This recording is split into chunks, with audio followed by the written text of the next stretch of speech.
All right. Welcome to an all-new episode of Figure It Out. This is a show where we mix our love for figures and our love for literally everything else. Joel, you have a love for figures. Enough. Enough out Figures I of can't afford. it. That's why window shopping is a thing. You know, there's nothing wrong with it. Yeah. But anyway, I'm your host, Jawan, and join with me as always is Joel. What's going on, Joel? What's going on, everybody? How they doing? Also, Pete, what's going on, Pete? What's up, folks? Happy to be here. I love Probably whiskey. Probably. It was a crazy work day for JD, so JD will be back next week. But subbing in, I think this your first time, Joe? Have you been on here before? I might have been on one. I think I was on one. I think you're on one I think too. it was.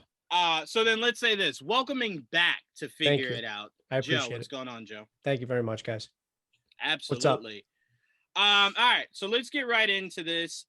Let's start off with that Dune trailer that dropped today. Denis Villeneuve. Denny, look, figure out a better last name. No disrespect to your bloodline. Trust me, as someone who has a name that is mispronounced every time I meet someone for the first time, I get it, but just make it a little easier. At least I can say, just call me Jay, and that works. But Juan, anyway, right? no, not or Juan. Do you know how often in middle school I got, "Are you Hispanic and Jewish?" And it's like, why do you take the name so literal? It's That's Juwan. ridiculous. It's not Juwan. Like, no, it's not separate like that. God, I hated middle school.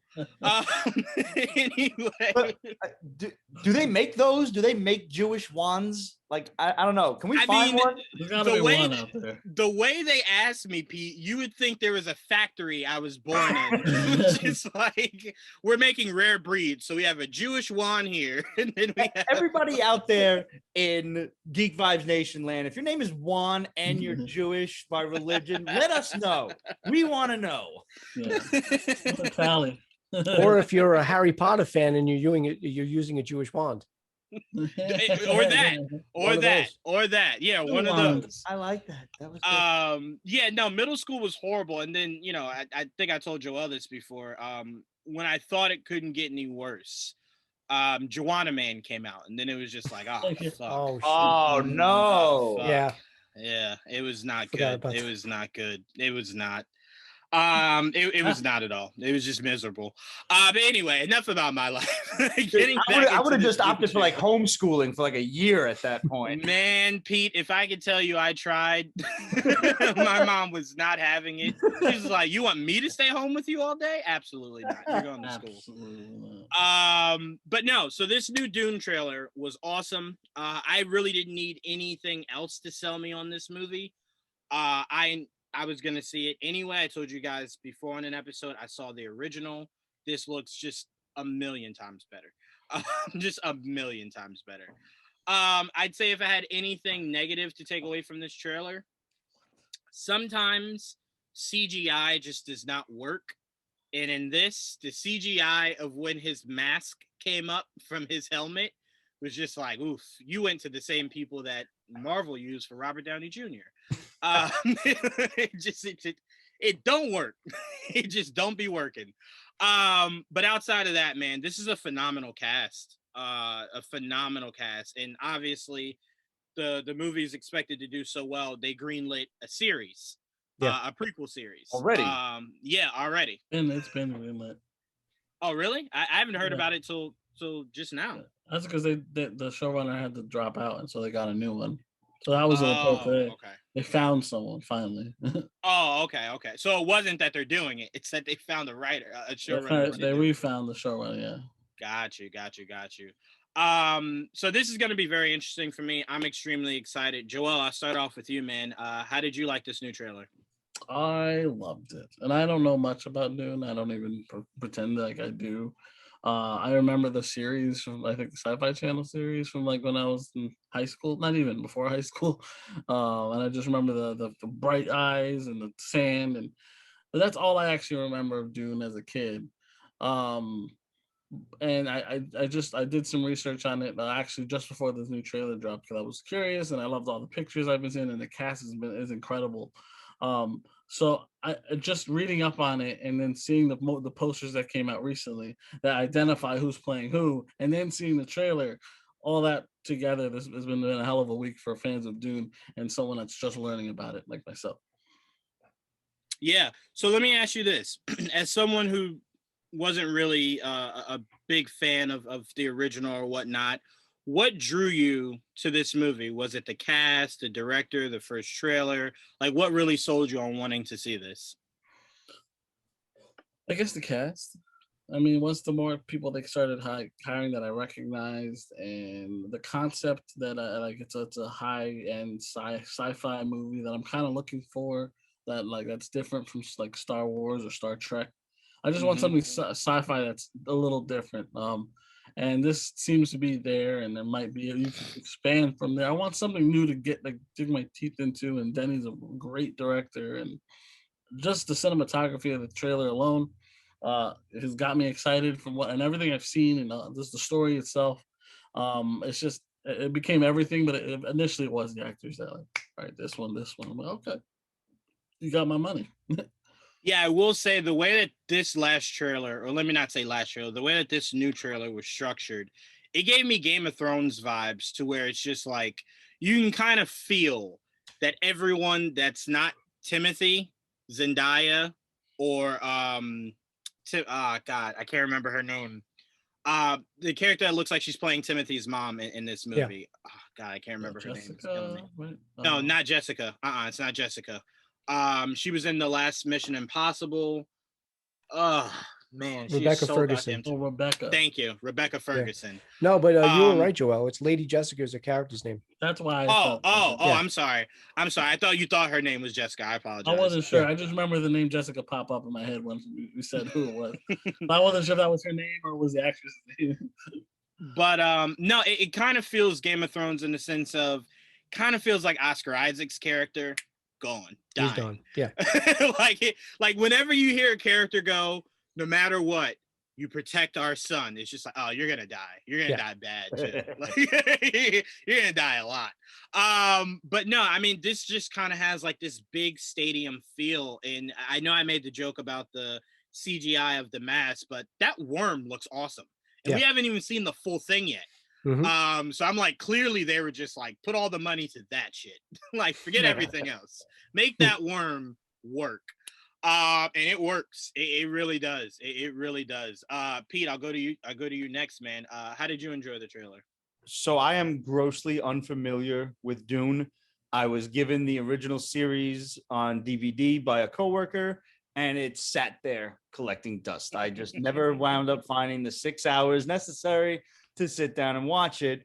And Ramon still chastises me to this day anytime the subject comes up because he loves Dune and he is super hyped for this movie. I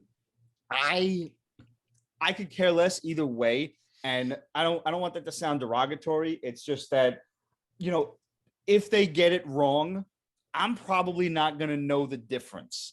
You know, I like movies, like when it comes to sci-fi movies, all you really need to do for me to like you is to be visually stunning. And this looks like it. And the only thing I really know about Dune is the worm, and the worm looks dope. So I'm in. Like, I'm sold. You've done all you need to do to get me to see it. And like I said, if they get it wrong, I'm not gonna know. I'm just, you know, I'm going in to just sit and enjoy myself. Yep. Right.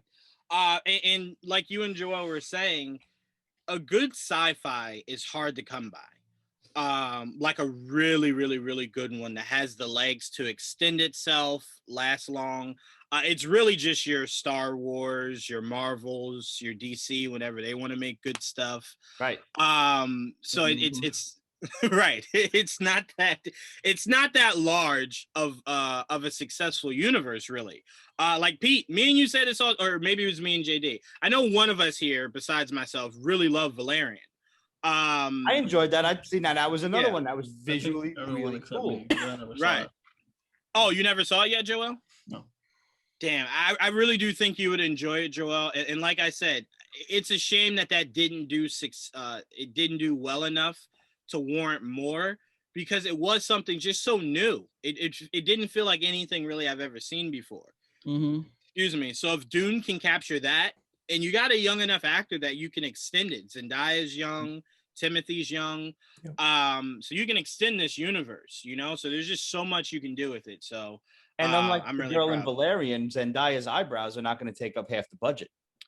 That is a really good point. That is a real, and I would say this, and I would say this movie compared Now I to gotta see who she Valerian. is. This I forget compared her to name. Valerian. She was in the Suicide Squad, the original. Oh yeah. Ah, Can't think of her damn, name. and she's so hot. Oh my She is God. hot, but she's got an eyebrow thing. Like What's her name? Delevingne, is it? Delevingne, Cara Yeah. Delevingne. Oh, Cara yeah. Delevingne. Cara Delevingne. Delevingne. Or Yeah. Delavine. I think it's. I Delavine. can't remember how it's pronounced. Well, it's some shit. I But I- understand what you're saying now. Yeah.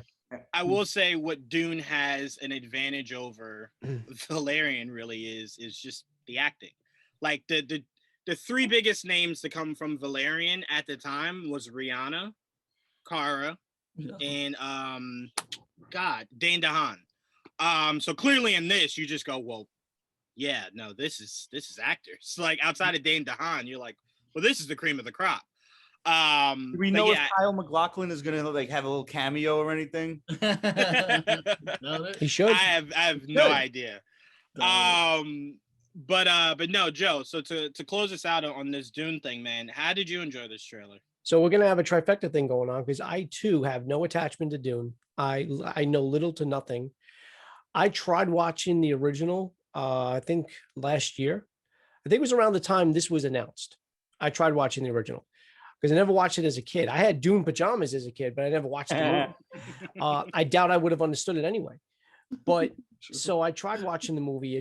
For me, it just didn't. I shut it off. I was like, no. But this, because of the director, I loved Arrival.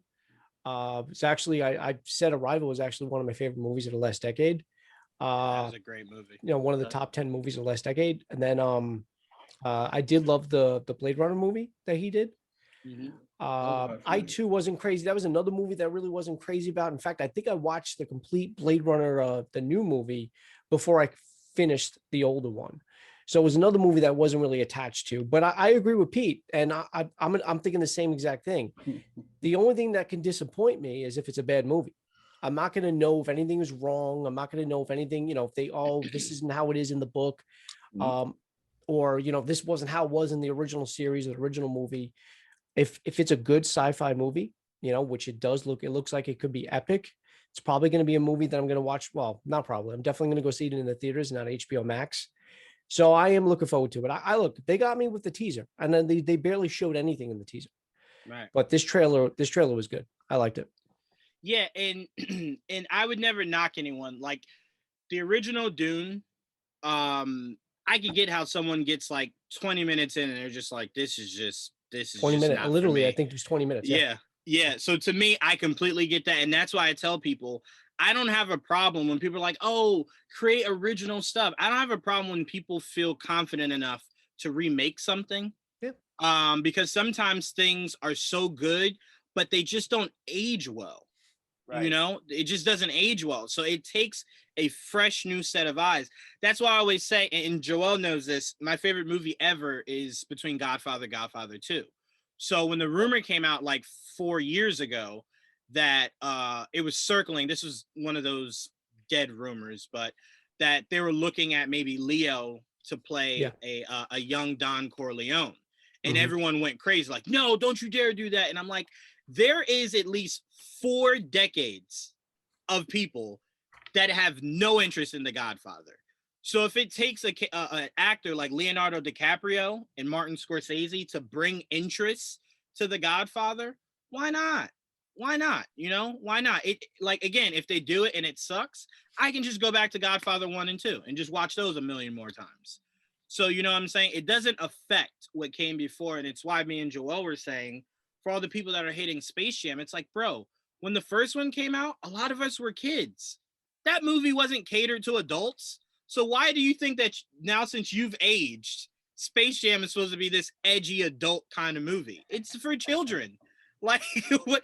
I don't understand. You know what I'm saying? So to me, it's like, I enjoy the idea of continuing on a legacy.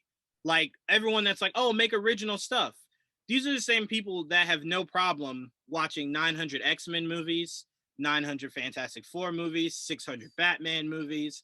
So it's like, we accept it when it's cool, but outside of that, we just want original content. But then when we get it, no one goes out and supports it. Right. You know what I'm saying? So it's like, bro, just accept a good movie. And this looks like it's a good movie. So who knows? Maybe if it's so good, someone might go, you know what? Let me see what came before this, you know? So to me, it's one of those things where it's like, it could have that domino effect. So why not? You know, why not? All right, let's move on to a trailer that I saw and then realized I haven't seen a movie that existed before this one. Ooh, really? The trailer, yeah. So imagine me watching this trailer spoil everything for me from the last movie. I'm just like, oh, okay. All right, okay. But Halloween Kills dropped another trailer. I know, Joel. I know. I saw most of it, and then I don't know what happened. Bother putting it, whatever. No, I like to keep up because I didn't want us to skip out from talking about it. I didn't want us to skip out from talking about it. So you should completely skip it. And to me, I'm going to be honest with you. I don't really care about continuity in horror movies. Like, the whole concept is he kills people. I am not really there for the story around that. You're just there to murder people. That's really all I'm there for. That's fair. So it's like really Saw was the only thing I needed somewhat continuity for, because it wasn't just your pure slasher. It was like, there's a story here. Yeah. But Halloween, he wants his sister dead. So it's like, that's just really the story. But anyway, well, go ahead, Joe. If you would have seen the original 2018 one, you wouldn't have said sister. That's right. It's Oh. not a sister. Word. Oh, okay. That's all I'm gonna say. That's all I'm gonna say. All right, I like that. I mean, I wasn't crazy about that part, but whatever. It's something they changed in the new story. Didn't he I can't remember the director's name who originally did Halloween. Didn't someone attached to that original project give their blessing to like that? What, you talking about Carpenter? John Carpenter? Yeah. I think so. I really don't know, but wait, I don't want to say that because it's horrible if he's not, but isn't he dead? Or am I just thinking of Wes Craven? No, it's Wes Craven. I'm just thinking of Wes Craven. Forget it. Yeah, Carpenter's still alive. Carpenter's still alive. Everyone knock on wood. Everyone knock on wood. Knock on wood, he's still alive. But I don't think he had a problem with this this version that came out.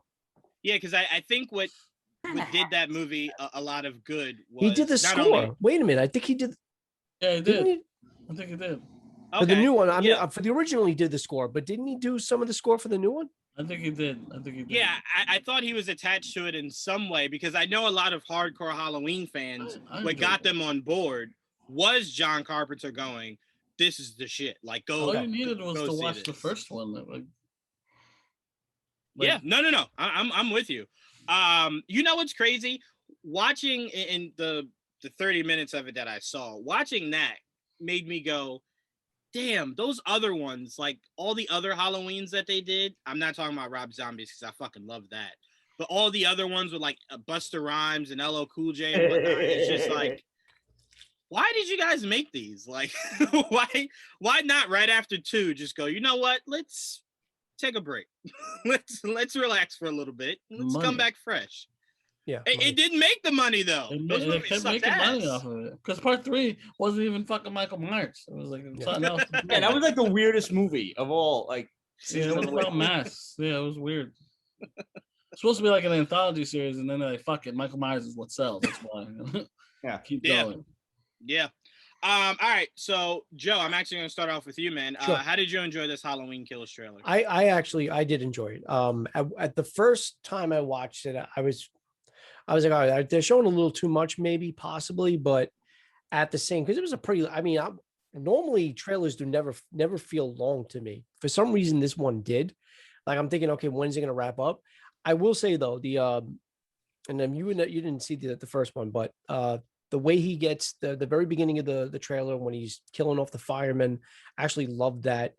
There was so many brutal kills in this trailer alone. And that was the thing that was bothering me. I was like, wait a minute, save it for the theater. I mean, he literally killed somebody with a fluorescent light bulb. He stabbed someone in the neck. He stabbed he killed an older couple that was in the house. It was a brutal trailer. Because they gave us like a little teaser or whatever, just the girls in the back of the truck yelling to the fire, let it burn, let it burn. That's all we got. And then of course you get like this slow-mo, which felt a little out of place. The slow-mo walk with Jamie Lee Curtis in the hospital.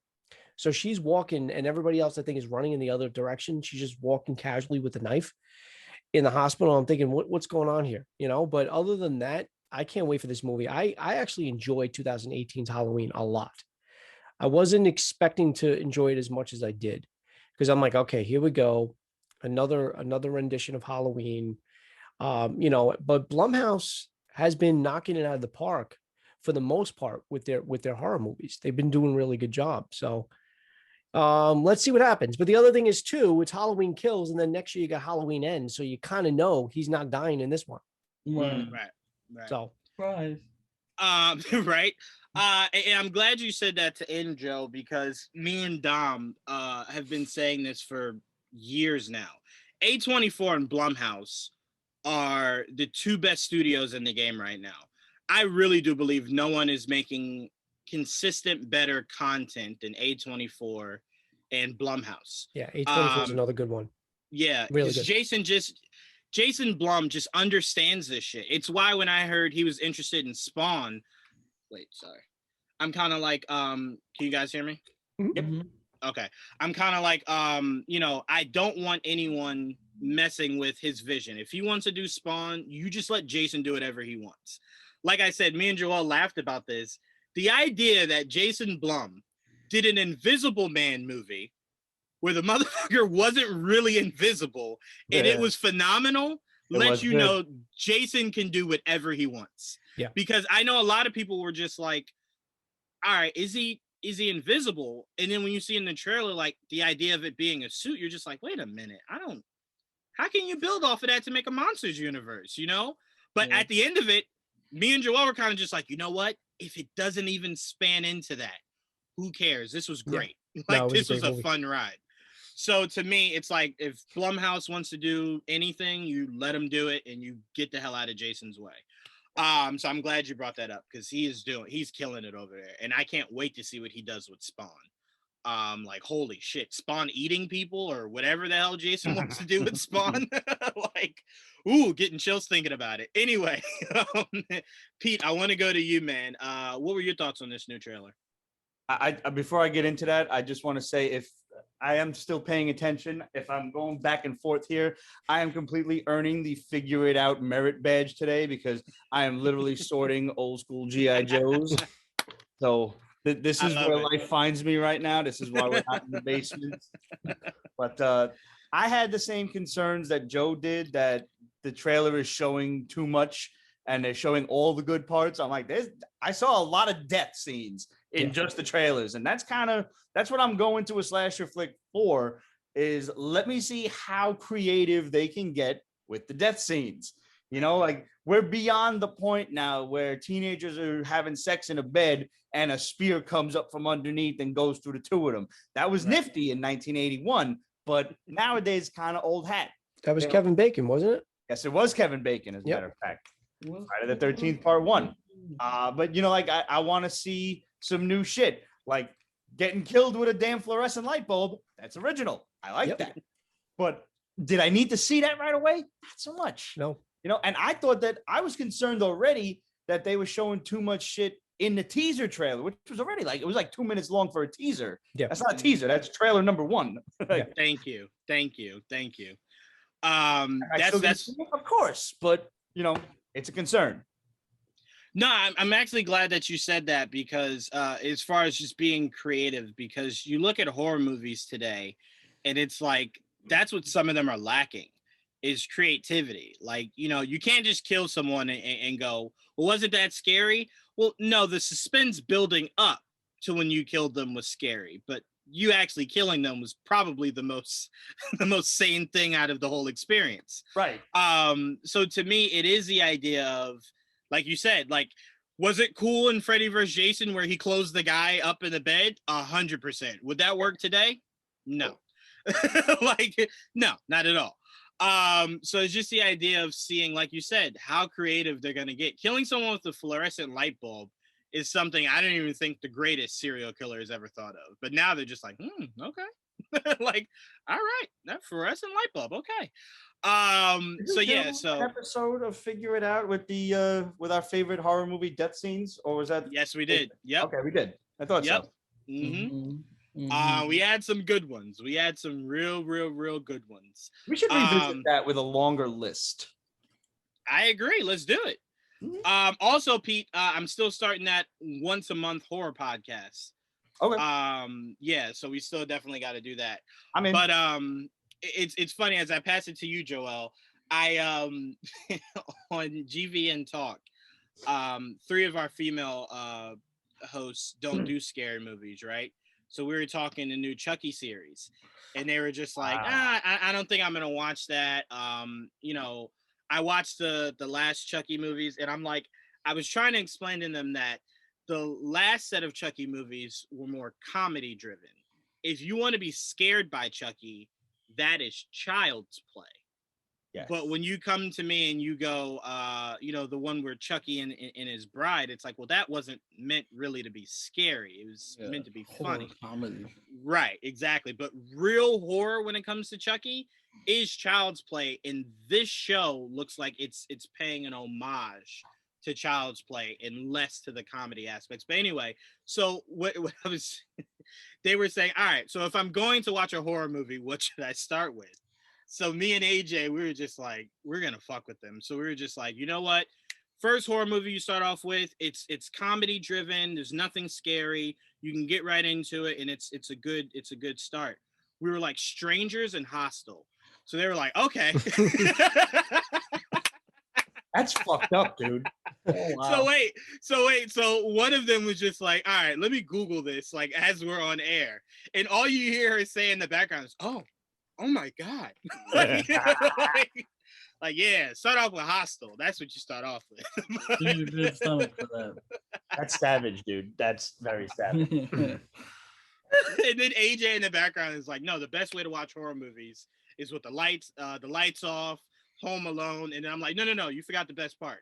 All your doors have to be unlocked. Your windows have to be open. You have to tweet out your address. That's the best way to watch those horror movies. Funnily enough, I just caught that clip that you had on Twitter right before we started this show. Oh, really?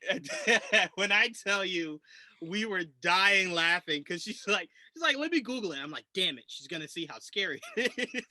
And sure enough, she's just like, oh my God, what is this? And I'm like, yeah, maybe don't start with that. But Joel, I bring that up to say, man, like when you look at this Halloween trailer, does this invoke kind of like fear in you, or is this just excitement in seeing another Halloween movie?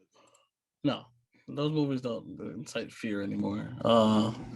Especially not like Michael Myers Halloween. It's more like you watch it for like the cool kill, like what the different ways, the creative kills at this point is like what you're watching it for, and how he manages to get away from dying every time if he's supposed to be a normal psychopath, like, you know, because they kind of tried to normalize him in the last movie, because he's at this point supernatural. But as you can see, he shouldn't have survived. That motherfucker's walking around like nothing hurts. So he's either on some like crazy drugs or that motherfucker is still like supernatural or whatever. But I've always enjoyed, you know, the Halloween franchise, and I enjoyed the last Halloween a lot.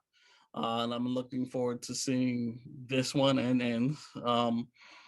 But not because I'm afraid of it. It's just because I enjoy horror movies. So I enjoy the act of it. Like I'd watch Friday the 13th. You know who would scare me possibly? Nightmare on Elm Street. Freddy Krueger used to scare me as a kid. But that's because he used to get into my dreams. There's certain places I feel comfortable. Like that's like a safe place as you're sleeping, or say you're in the, like, you know, when I get in your safe spots, that's when I start to freak out. But if it's like a normal, not normal because it's not normal, but a regular slasher, Those that's why supernatural shit like spirits and demons scare me more than slashers do. Right. You know, I can't punch a spirit in the face. You know, I can't like pull him off of me. I can't. You know, it's different. It's more complicated. No, I completely get it, and it's funny because it's like there is no real way to humanize Michael Myers. The motherfucker should have been dead 18 times over by now. That's what I So mean. it's like at some point you have to just lean into the idea of he's just unkillable. I mean, it's not really canon. But with Jason, Freddy, I'm sorry, Jason cut Freddy's head off and Freddy's winking. So it's just like, well, yes, I like that. Lean into the idea that you can't kill either one of these two. Right. Did anybody read now there was supposed to be a sequel to that movie. Yeah. And unfortunately, we are all the poorer for not getting it. Jason versus Freddy versus Ash. Yeah. But they did make a comic book. Did anybody get a chance to read it? No, but I No. want to. It's really good, and it spoiler alert, but it's only in the first issue. They alert you to the fact that Freddy is a Deadite. No way. That makes sense. I like that. Yeah. I like that. I would have loved to Damn. see that. I'm a big fan of Ash. Damn, you know what? You know what we need to do right now? We need to tag Jason Blum every day and get him to do it. Do it, Jason. Well, do they're it for doing- the culture. You're doing another Evil Dead. Are they? Yep. I'm not Yes, sure they are. Evil Dead Rising, I think it's called, but I don't know if he's in it. I just know. I tell you what, he wasn't in the last one. In what Sam That was like a Raimi, reboot, sort of. yes, but what Sam Raimi did with that was just like, oh my god, that was terrifying. It was Fede Alvarez the last. Oh, it was Fetty. You know the mistake I keep making, Joel. He was taught by Sam Raimi. Yes, that's what I keep mixing up. The continuation was really the show. The show was good too. Like I finally finished it. I love this show. I don't know why it got canceled. Here's what I'll never understand. Stars continues to cancel things when all they really have is power. And it's like, how long do you think that will last you before we're just like, Well, that's why they greenlit 4 extra shows from the same series. I'm just sitting here and I'm just like, every commercial when you watch Stars, it's just like 50 Cent brings you, and then 50 Cent brings you, and then 50 Cent brings you. And it's like, do you guys want to create anything else? Like, what is happening here? Goodness gracious. But anyway, I am excited for this. Like I said, I'm going to go finish the last one. It's on HBO Max, I believe. So I'm gonna go finish that to get ready for this new one. I really do enjoy this. I actually only saw the first 2 Halloweens maybe 3 years ago. You know, because I think it was when the 2018 one came out, and everyone was just like, yo, like I can't wait, like it's the proper continuation. And then I go, continuation of what? And they go, you're joking. And I'm like, no. They're like, Juwan, there was other Halloween movies. And I'm like, oh, okay, all right, I'll go watch them then. Like, okay. Yeah, my dad wasn't too happy when he found that out. He's just like, you didn't know that there were original Halloween movies? I said, no. I thought that's what he has. He has that every day. He has that every day. But I really did think the Busta Rhymes or LL Cool J one was the originals. I thought that. I thought that. I'm glad I know better now. But I will say this. My G.I. Joes, Juwan. Look, I will say this though about Halloween H2O. Mhm. I actually enjoyed that one. I did. I actually put that up there. I did a ranking. I did this whole thing last October. I did every Saturday night we did a podcast and we featured a horror movie or a horror franchise, and we did the Halloween franchise. And H2O for me is up there, especially against the originals, because on a rewatch, now I've seen the original. I mean, the original came out the year I was born. So, you know, I'm old enough to remember when the original came out, sort of. So I watched it as a kid, you know, and I liked it. But on a rewatch, for me, it's still scary. It's still a classic, but it didn't hold up. I was way too campy. The acting, just like, there was a couple of scenes I was just like, oh my God, what am I watching? And then after that, after Halloween 4, I thought it was just horrible. But H2O, because they kind of did away with some of the other movies. They kind of did what 2018 did, where some of the other movies didn't count. For me, I loved it. I actually did enjoy it. LL Cool J or not, I didn't have a problem with him either. I support you because my favorite Halloween movie, obviously minus I didn't see all of the 2018 one, is Rob Zombie's. His first one, not that second one. That second one was you can horrible. throw in the The garbage. first one I did enjoy. That first one, first one. Because here's what I enjoyed the most about it, and Joel knows on the Facebook page years ago, I was getting a whole bunch of shit for saying how much I loved it. But what I loved about it was they didn't make Michael a sympathetic character. They just showed you what made him a psychopath. Yeah. But he was always a psychopath. Mm-hmm. When it showed you him killing the animals in the in the woods, Mm-hmm. like he was always a psychopath. But his home situation didn't make it any better. Okay. But I like that Rob Zombie wasn't trying to make him like Killmonger, like, oh, like, it's his upbringing, like, he's a crazy fucking kid, but his upbringing didn't help at all. Well, and here's my other issue on the other thing I enjoyed about the zombie version was I liked oh my God, I can't believe I can't remember his name.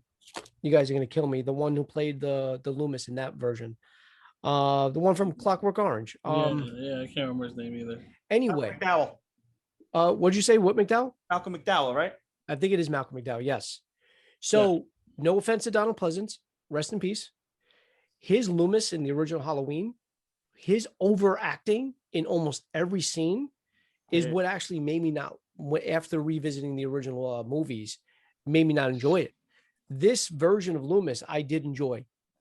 I do have to say, in classic horror movies, clearly acting was not what they were aiming for. It was just really good horror. Definitely. They're just like, can you act? I think I can. All right, come on, come be in this movie. So they were clearly just looking for, but again, back then the whole trope was the stupid dumb teen. So it's like you don't really need good acting to portray that. They're supposed to be idiots. Mm-hmm. So again, now you have to aim for the good acting with the good horror. Well, there's underacting, there is not being able to act, and then there's overacting, and that's what Donald Pleasance did. Yes, like he was like acting for an Oscar in every scene. You just don't do that.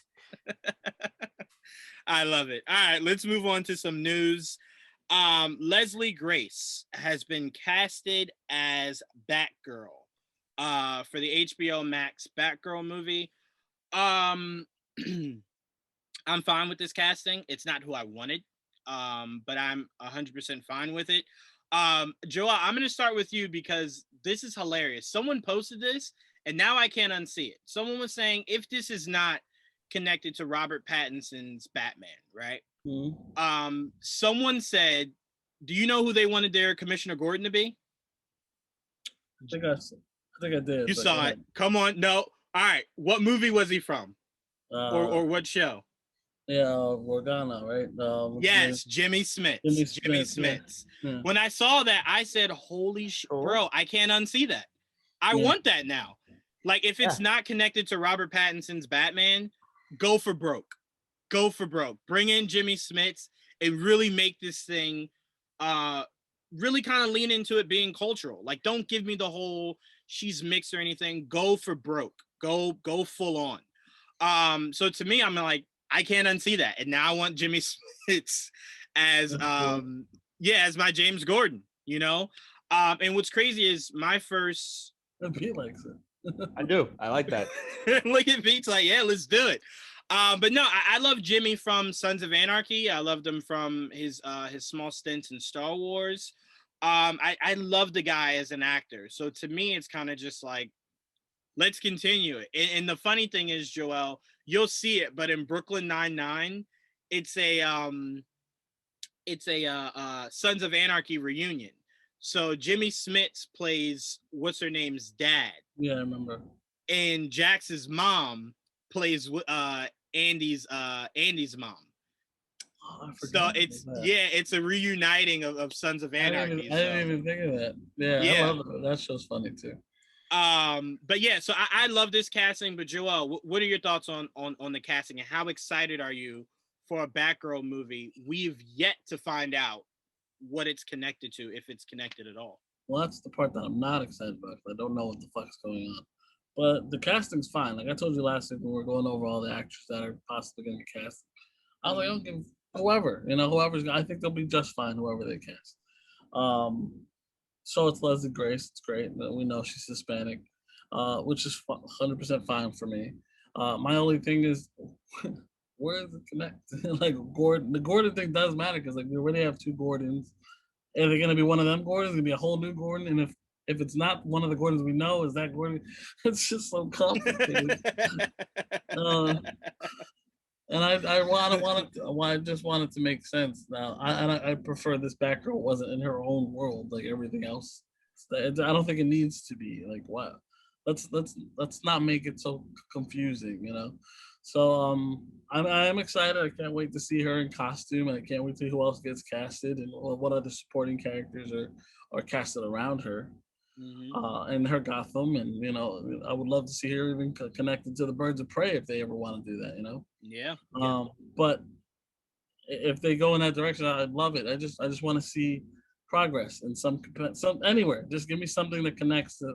And I feel like there is a plan. We're not seeing it, but we'll see. That's the only thing I'm waiting on. But everything else I like so far. I know it's gonna be an HBO Max exclusive movie. Yep. Again, I'm fine with that too, but I just want things to make sense. So hopefully they make sense. That's all I asked for. It's just the idea of like you decided to do a Batgirl movie without any establishing of a Batman, like who her Batman is. Because we know Ben's gone, and there's been rumors that Michael Keaton will be more of like a Nick Fury type for DC. So a lot of people are immediately going, well, clearly DC's future Batman is Terry McGinnis. And I'm like, well, then that muddies things even more because I don't want a young Barbara Gordon with a Terry McGinnis because then it's like, well, are you going to give Terry McGinnis a Robin? Like, you know what I'm saying? So it's like, to me, that is what I would have preferred to be in its own world is Keaton with Terry, and that's its own thing. And then the main continuity is a younger Bruce Wayne that you're bringing in a Batgirl to, a Nightwing to, or Robin, or whatever the case may be. So to me, I kind of feel like you said, Joel, they have a plan. We just don't know it. And unfortunately, they have no goodwill. So it's like, I can't just say, whatever that plan is, let's go, full steam ahead. So to me, it's like, these castings are great. These ideas are great. But if it's not part of a bigger web that you're weaving it into, it's kind of just like, well, I can only get but so excited. Like, I never want a Batgirl in a Gotham where there's no Batman. You know what I'm saying? Because it's like, all right, let's say they bring in whatever villain they want to bring in, and Batgirl's taking on that villain. My first thought will always be, well, where's Batman? Why didn't Batman do this? You know what I'm saying? So it's like, it's just frustrating. You know what I'm saying? It's just very frustrating. Especially when you watch something like Birds of Prey and see all that chaos in Gotham, and it's just like, no Batman. These are your heroes. And it's just like, I will never get this. It makes no sense. Just take it out of Gotham. But anyway, it's funny, and that's why I wanted to start with you, Joel, because I swear, a few years ago when we were talking about race in superhero projects, and you were bringing up, the discrepancy of Hispanic actors or characters, I swear, or superheroes, right? I swear Hollywood heard you and said, we're doing nothing but Hispanic superheroes. They went all in. They were just like, oh, you thought we did none, Joel? How about 100%? They did none. Like, it was none. Okay. For many years, it was zero. Now I was like, oh shit, fucking Moon Knight, Batgirl, Supergirl. All right. Everybody Latino. Everybody. Right. And you know what's funny? You know why it's a really fun time to be playing around in now? Is because now it kind of seems like, and this is where it's going to get fun to live in America. It seems like everything now is starting to become Asian, Indian, Black, or Hispanic. It's just like America does not know what to do. They're just like, no, panic button. But no, I really do enjoy this casting. She obviously was in the Heights movie. I did not watch it. I don't do musicals. But I heard she was good. And also Jimmy Smits was in that. So that's why I think a lot of people are connecting those dots too. That makes sense. is that he was in that movie also. But Joe, I'm gonna go to you next, man. What are your thoughts on this Batgirl casting? And Right. is it bothering you at all not having any information where this lies in the DC overarchy? Well, I mean, that's pretty much all I can really add to the conversation is that that topic alone, because I really don't know much about Leslie Grace. I don't really know much about the Batgirl character. The last time I saw Batgirl, it was Alicia Silverstone in a horrible movie. Oh, Okay. And before that, it was Yvonne Craig in the Adam West Batman. So I love those episodes. I did too. So other than that, Barbara Gordon, I'm really not really sure what to expect. I'm fine with Leslie Grace. I'm fine with, her being Latina. I'm okay with that. Jimmy Smits, you want to get that, you want to get him to be Commissioner Gordon. That's fine. But my issue is the whole WB issue. Their lack of planning. You say they have a plan. I don't know if they do. Now, if they would have started, let's say we would never have gotten Affleck, which I would never wanted because I loved Affleck as Batman. But if they wouldn't have gave us a Batman, now they're giving us another Batman and Robert Pattinson. I'm with you where it's like, okay, what's your Batman to build on? Because they're all over the place. I know you take the DCEU out now. Joker was a standalone movie, so you can't really include that, but they're coming out with a sequel. So all these standalone films that are sustainable in their own world, yes, but you can't build upon them.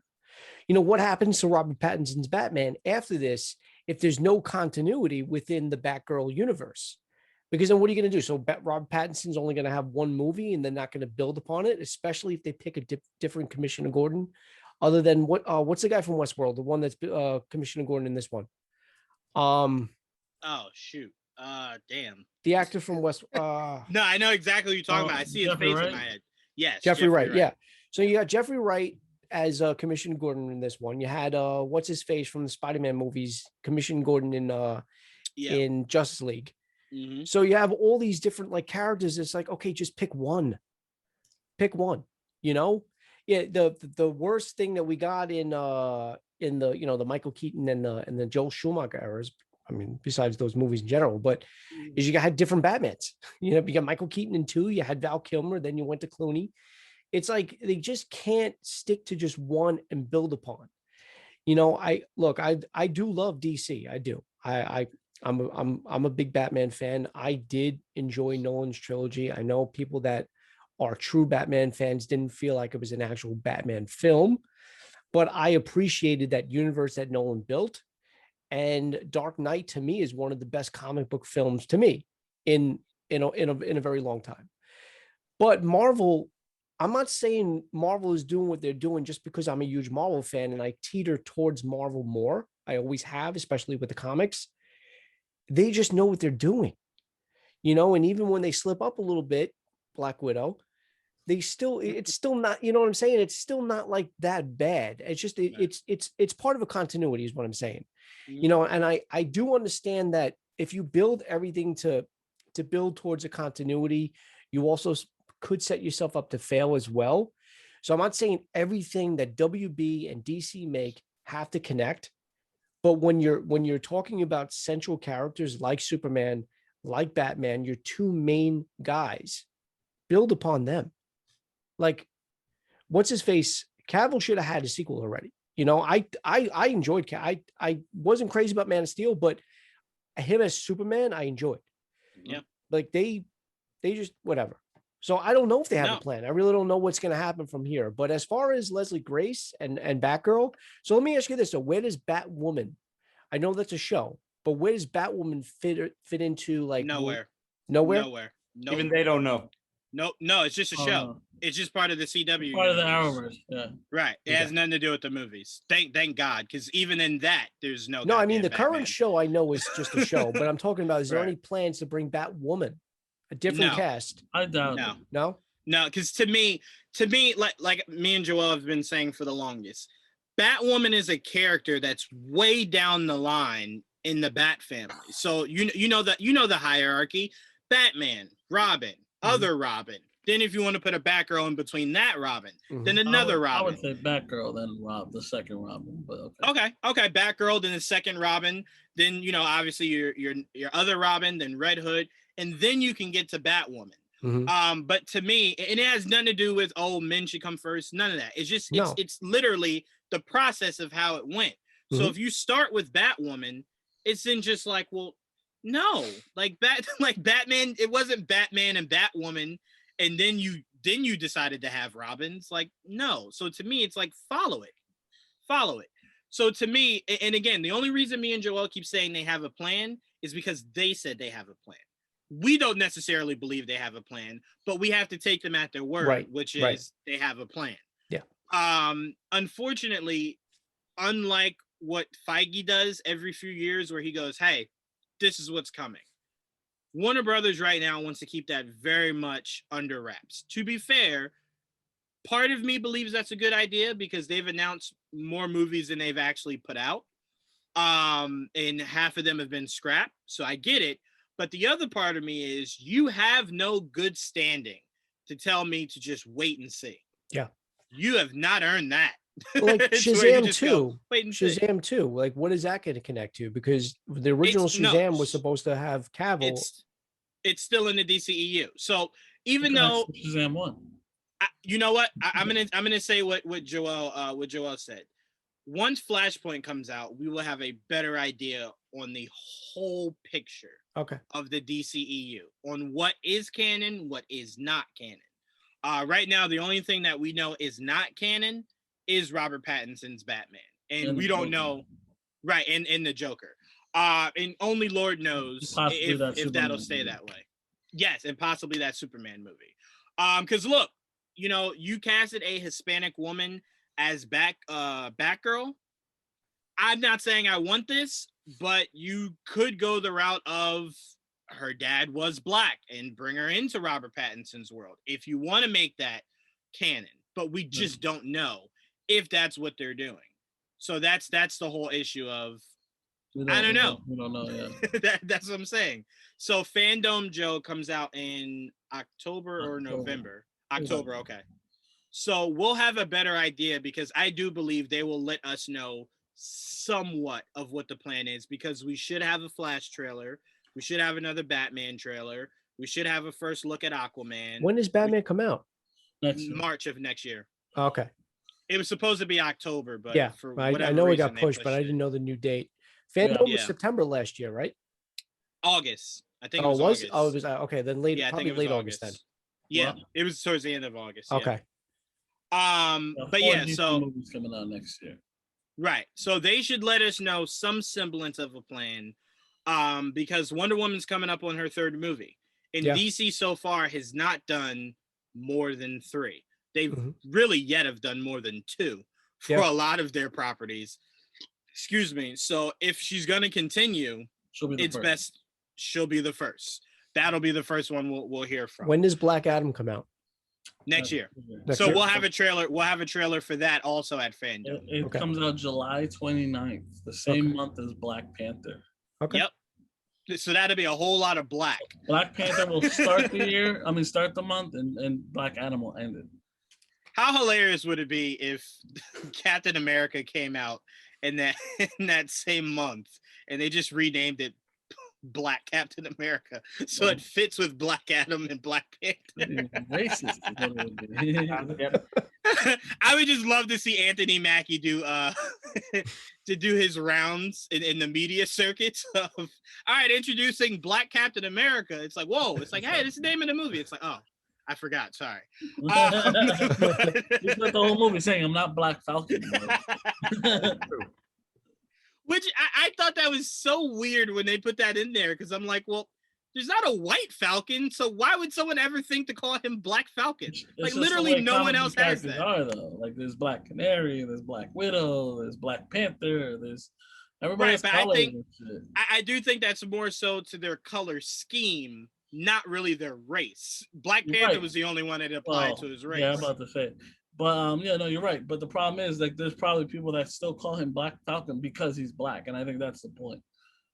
Like, oh, he's Black Falcon. You know what, Joel? I accept that. So Robert Pattinson will be releasing White Batman of March next year. We'll Well, be see, but getting white White is Batman. the norm, so they'll never say that. But that's what I'm saying. Falcon has never been white. He's only ever been black. I'm just saying there are people that I think that was the whole point of the joke, is that there are people that probably call him Black Falcon without knowing. That is Oh, so absolutely. crazy. Yeah. That is so crazy. They just I assume.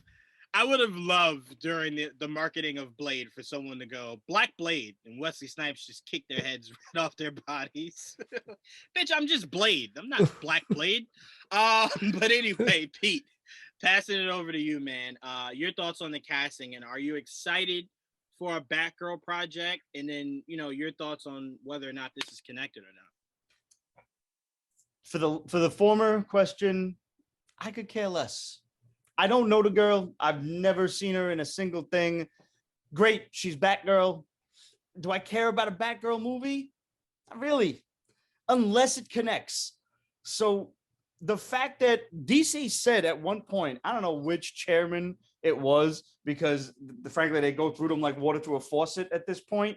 Like, I don't know who it was that said like, oh, we're not really concerned about building a covalent conjoined universe like that other studio. We just want to make good movies. And meanwhile, you're not doing either one. So really what I think they're doing is just shooting themselves in the damn foot by not you dropped the ball first by not taking the time to connect it, by rushing through it to try to like scoop up that Marvel money and rushing the Justice League, and look what happened there. Mm-hmm. And now you're almost just playing spoiler, where you're trying to build that mountain out of the molehill, so to speak. You want that mountain, but you don't got the sand underneath you for the foundation. If I can continue that analogy, like I don't think that they're going to say that a movie connects to another movie until both of those movies are successful. Yeah. If one does good, like, all right, cool, we'll continue this to perpetuity. It's but good. If the other one sucks, it connects. Then, yeah, they're not going to do it then. Oh, forget that one. That doesn't exist, parallel universe, and we'll start again, thus confusing the shit out of the fandom, annoying the shit out of people like us who have to answer questions to the casual movie-going and comic book fan. If this fucking bubble that we have so fucking carefully built for ourselves, this comic book world, pops, it's gonna be because of the companies like DC making these haphazard movies, not shitty movies, because some of them are good, but these haphazard movies of, we got Batgirl here, and like you said, how you got Batgirl without Batman? You don't, like, you can't have. And they use all of these like A-list villains. You could have Mr. Freeze running around in a TV show or something like that. Where's Batman? How do you have that? You can't. But it's like, you got your most popular characters, Superman, Batman, Wonder Woman, and you're almost not allowed to mention them. Like, they can't even utter the name. Why? Like, wouldn't you want them in every single piece of media there is? Put Superman in Titans. Put Batman in Batwoman. What are you waiting for? Like, this goes back to what I was saying on several shows now, several pieces of Figure It Out, and even on the MCR. You've got these characters. Stop waiting around to use them, because eventually you're gonna wait, and it's like sitting on a delicious piece of pizza that you got left over in the refrigerator. I'll eat it tomorrow. And eventually the mozzarella goes bad and you got to throw it out. This comic book world is that delicious piece of leftover pizza that you're just waiting on. But you're using these characters, and you can't, if you don't use them right away, you're eventually not going to be able to use them. Mephisto. Yeah. And to me, what's frustrating is their response to that would be, well, we don't want to confuse anybody. The problem with that is, absolutely confused right now. Yeah, that's what I was going to say. Here's the problem. We come from the world of these comics, and we're confused. What do you think your mainstream audience is sitting back going? Like, what is this? What am I? They're asking us, why do we have 17 Commissioner Gordons? And it's like, bro, I have no answer for you, man. I don't know. Like, I don't know. Same issue I had with Venom. I wasn't. The movie wasn't bad. It wasn't like it was a bad movie. Wasn't It was good. entertaining. It wasn't good. But how do you have Venom without Spider-Man? Like you asked the question, how do you have Batgirl without Batman? Well, how do you have Venom without Spider-Man? Like, there's You just know what? You know what? At least, that's more palatable because he's not in New York City. If Right. he was in New York City, no, I get what and you're telling saying. me he didn't come across Spider. That's why I said if you want to make shows Yeah. like Batwoman work where there is no Batman, Yeah. that's fine. Just take her out of Gotham. They didn't give him the spider symbol. They Right. didn't. Like Peter didn't get that symbiote first. Technically, Eddie in the movie gets it Black first. suit, didn't have the black Right. suit. Right. Yeah, I mean, right. Spider, no Spider-Man with the black suit yet. Not that he won't run into one eventually, but right now he is the sole owner of the symbiote, and the only thing that's white are like his veins and shit. Yeah. But it's very Right, clever right. considering they can't use the spider. I mean, not that they can't. It makes no sense without Spider-Man. Yeah. Right. So, That's another problem I had with that flick was this pronunciation of that word. symbiote. I've been saying symbiote for years, Yeah. and then that woman just like hits that T with like a punch in the face. Like, well, you're wrong. lady. Symbiote. Symbiote. Side by symbiote. Yeah, but I will say, Joe, to your point, it's just more palatable because he's in San Francisco. It would frustrate me to the highest of levels if he was in the state understand of now. New York and Right. you told me he never came across Because Spider-Man, they're who all is in Gotham. also I got you. in this. Exactly. When you put them in Gotham and then tell me there's no Batman, I go, well, I think people keep forgetting Batman took it very seriously to keep Gotham safe. So if you're now telling me the guy whose life's work was to keep Gotham safe is just not in Gotham, I would go, well, he better be in a goddamn watchtower or cancel the movie. Yeah. That's all I gotta the say. problem with Batwoman. Like, why is it in Gotham? At least they did the right thing with Supergirl and leave her in a completely different city. Like, she had her Exactly. own city, do her own thing, even if she stole a couple of his villains. They put Batwoman in Gotham and then you had to question where was Batman, and then he's missing. Well, Time out. that's convenient. Joel, that's the icing on the cake. What's the actual cake is not only are you questioning where's Batman, they've told you Alfred has retired. Yep. He lives somewhere else. He's retired. Fine. And then there's no mention of Commissioner Gordon, Barbara Gordon, Dick Grayson, Tim Drake, Jason Todd, Catwoman, Joker. All of that is just ignore it, people. Don't ask questions. It's Batwoman. And it's like, but bro, just take her out of Gotham. Why was that so hard? Wait a And you minute. took her out of Gotham. She's in South Gotham. That's what it is. That's what it is. Well, She's South Gotham.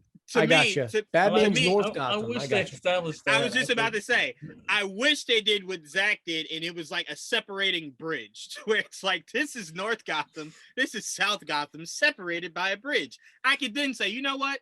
That makes sense. North Gotham is probably crazy, so Batman has to protect that. But South Gotham is just like, it's okay. You get your occasional Black Mask and whatever. But to me, when you don't establish anything and it's just like, nah, Batman he just disappeared. Just disappeared. Yeah. What?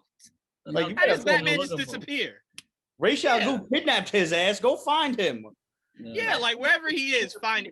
But like I said, I Yeah. think I would accept that more if there were at least someone else from the hierarchy of the Bat family. But they went ahead and casted a Bruce Wayne, so there is a Bruce Wayne that exists in the Arrowverse with an actor that you can use whenever you want to bring Batman back in, but then he will usurp her. That's Right. the problem, Right. If he Right. shows up and puts on the costume, it's his city. You can't do that. So now you're fucked because she's in Gotham. You Right. can't bring Batman back. It makes you because he will, by all means, usurp her. Like when Superman visited the national city, he always had to go back to Metropolis. You know what I mean? He wasn't gonna stay there. Right. But it So made more was sense for him. it was a ticking clock though, because once he showed up and people were like, "Man, I like this Superman."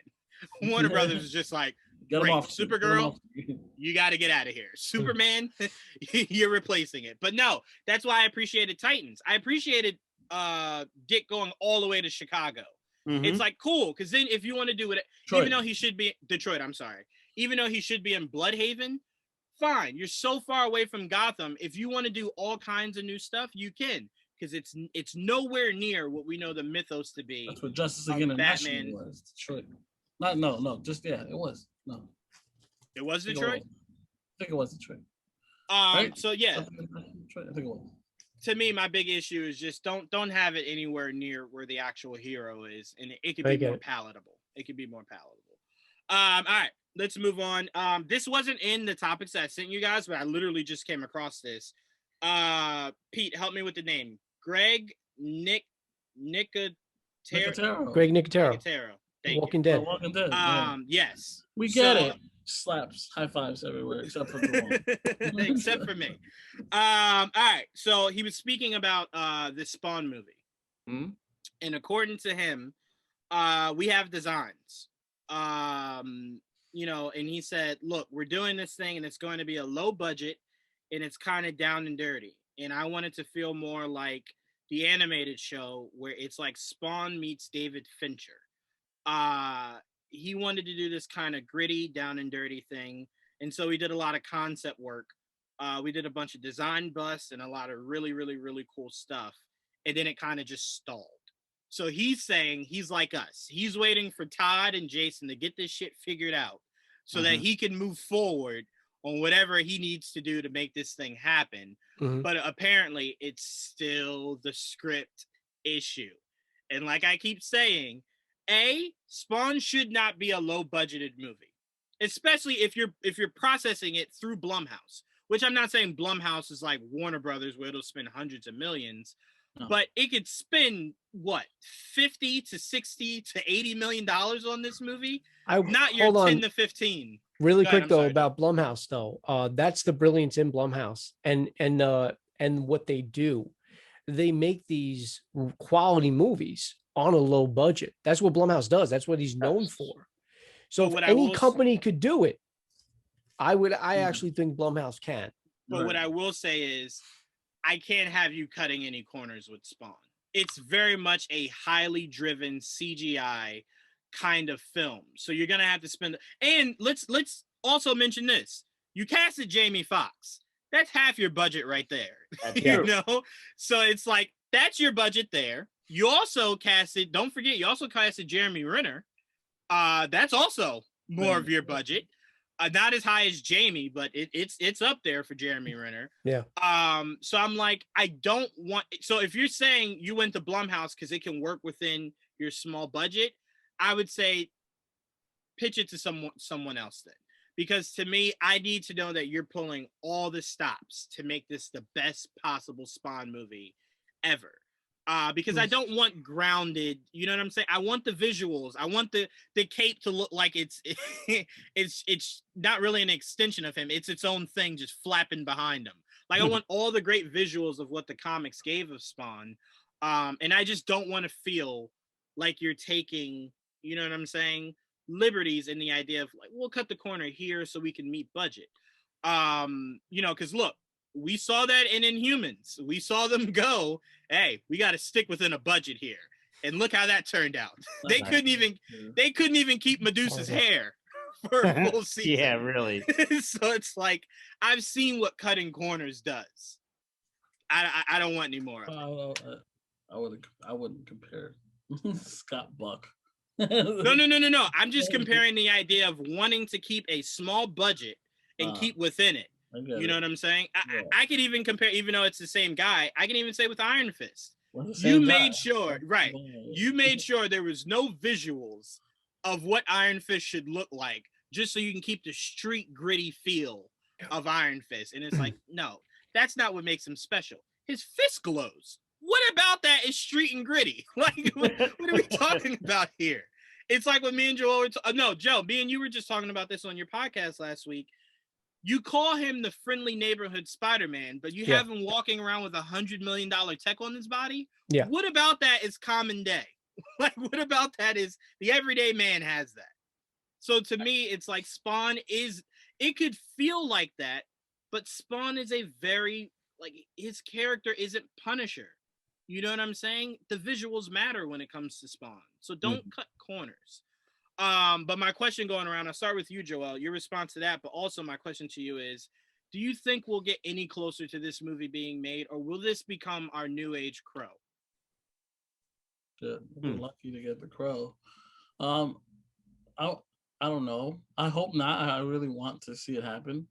I'm very excited for it because Jamie Foxx attached to it. I would love to see him pull it off. Like I think he's a great actor. But now the way Nicotero explains it makes me understand where they were going with it better now because they're comparing it to the cartoon and like him in the shadows, and I'm like, okay, that's how they're gonna make a low budget Spawn. It's not a lot of him. It's a lot of him in the shadows and only using the CGI when you really need to, and making it like if it's a Fincher like type of movie, it's gonna be more mystery than anything. But really quickly, Joel, me and your point when this was first said wasn't that we had a problem with that. Our problem was just don't call it Spawn. Yeah, but like I'm saying, if it's anything like the show, I could accept that. Like, but if I want to see the character, if you're gonna say he's not gonna be in the movie, we're barely gonna see the character. What's the fucking point? You know, the point you're gonna see Spawn, but the show did a good job of back and forth. Like he's in the shadows, he's out of the shadows. He did that, but he's always hiding almost. You always see his green eyes. That's being clever with the way you film it, and if you got to keep the budget down, that's how you do it. He doesn't have to be always balls to the walls, cape stabbing people and machine guns everywhere. He doesn't have to all the time. You know what I mean? They want to keep this a little more grounded and gritty. I understand if they're going to try to emulate the show and they can pull it off, then I appreciate it. But you obviously have to show the character. You can't hide him the whole time, or else what's the point of calling it Spawn? You know? I will say I don't disagree with what you're saying, that we don't need it throughout the whole movie. But to not get it in the movie, that better be your big boss scene at the end, where he's going balls to the wall crazy, doing all stabbing with the cape, machine guns. I'm fine if you're telling me that it builds up to that. But if you're telling me this whole movie is essentially him just being within the shadows and Sam and Twitch is trying to solve a case and he's just in and out, just don't call it Spawn. Call it Sam and Twitch, and I'll be fine with that. But if you call it Spawn, I don't want to see him in the yes, the cartoon did do it well. The comics also does it well. But to me, it's like a Batman movie. Batman is the same way. He's a detective. He's in and out the shadows. But I wouldn't be okay if the movie is it's called Batman and it's about Gordon solving a case where Batman's in and out of the shadows. I want to see Batman. Like I want to physically see him in his essence. All the time is that he doesn't cover himself. And that's why they always have his chest out, because they have to sell toys and they got to see his whole costume. Well, we don't want to see that. We want him covered, hiding in the shadows. That's what we want. So it's fun. But I'll say this. I want it to where you're using it here and there. My issue is that you just don't do it at all. Like they never do it at all. And it's just like what the whole plan was for him. We're just not, the way he explained and the way Nicotero explained are a little different. So I'm like, all right, well, that makes more sense than what the way McFarlane kind of said is he's just a ghost. What the fuck's that mean? Is this a ghost? I don't understand. Like, I don't get it, but I understand what they're trying to do, and I'm like, okay, that makes a little more sense. But there's obviously a problem because the fucking movie's not out yet, and he got casted like 4 or 5 years ago. So because I really do believe that if you're Jason, it's really hard to tell Jason to pay a shit ton of money for Jamie Foxx for him not to really be in the movie, but narrating really, to essentially be the voice within the shadows. It's like, bro, I could go get Amari Hardwick for $5 million and do that. Yeah. I'm not spending $25 million on Jamie Foxx. Either way, Jamie Foxx is going to be covered because he's either burnt or has the mask on. Right, but to me, it's the idea of like at least Jamie Foxx, like you could do the actual physical of the body. You know what I'm saying? Like the motion capture of it. But to tell him essentially, it's just really in the it's just your voice, really. To me, I think it's hard for Jason to really wrap his head around that, and I do believe that's what's holding it up, because the rest of what McFarlane is saying about this movie sounds interesting. But what I just can never be sold on is you telling me that Spawn is within the shadows. He's here and there. Bitch, put Spawn out or just call the shit Sam and Twitch, and I could live with it. But Pete, I'm gonna pass it over to you, man. Do you think this movie's ever gonna see the light of day? I think the future of this movie is something that we kind of don't want to admit to ourselves, but I think it's gonna continue to degrade over the years, like a chemical half-life of sorts. Like every few years, we're just gonna lose pieces of it. Like you guys are absolutely right. Jamie Foxx is the main part of this budget, and eventually a big star like that's gonna be like, all right, whatever. Like, I'll see you later. Like, call me if you ever fucking put it together.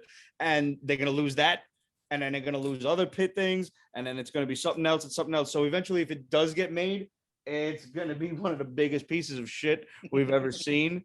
I don't want that to happen. I would love to see what modern computer graphics can do with Spawn. Yeah. Say what you want about the first one. Michael Jai White is still one of my favorite martial artists. I enjoy seeing him. And for its time, that is the key word there. For its time, that was a pretty damn good movie. The things that they did with that cape were wild for whatever the fuck it was, 1993, 94, 5, whatever the frig it was. CGI's that. It was like in its infancy then. Yeah. So, and I mean, I've actually been watching the cartoon on HBO Max again, and I remember like, yo, this was really dope. And I wish, I almost wish that they would continue that with a hell of a budget, or even start that over, rather than try to perpetuate this major motion picture with these big name actors. You don't always need big name actors to carry a film. That's what I said. Amari Hardwick. I think Amari Hardwick could have pulled this off. But I will say one thing I would be interested in, because they don't really do it for anything really anymore. I would like to see an animated show that is canon to the movies. So like if you did want to start with a Spawn animated show, have Jamie voice it and then just branch it into live action. That way the real low budget, gritty street kind of thing you're trying to do could work in animation and give you the kind of landscape to where people can go, all right, I liked it there. I think I'll really like it more on the big screen in live action, but the same premise, right? Because you can sell things in a cartoon that you can't just really jump out with in a live action, especially with a character not all of mainstream has an idea even exist. Luckily they put Spawn in stuff like all those fighting video games, so people like they know him. But outside of that, it's kind of hit and miss.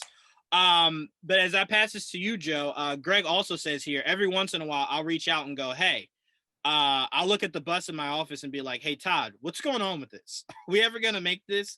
Because I'm really in love with the designs that we did.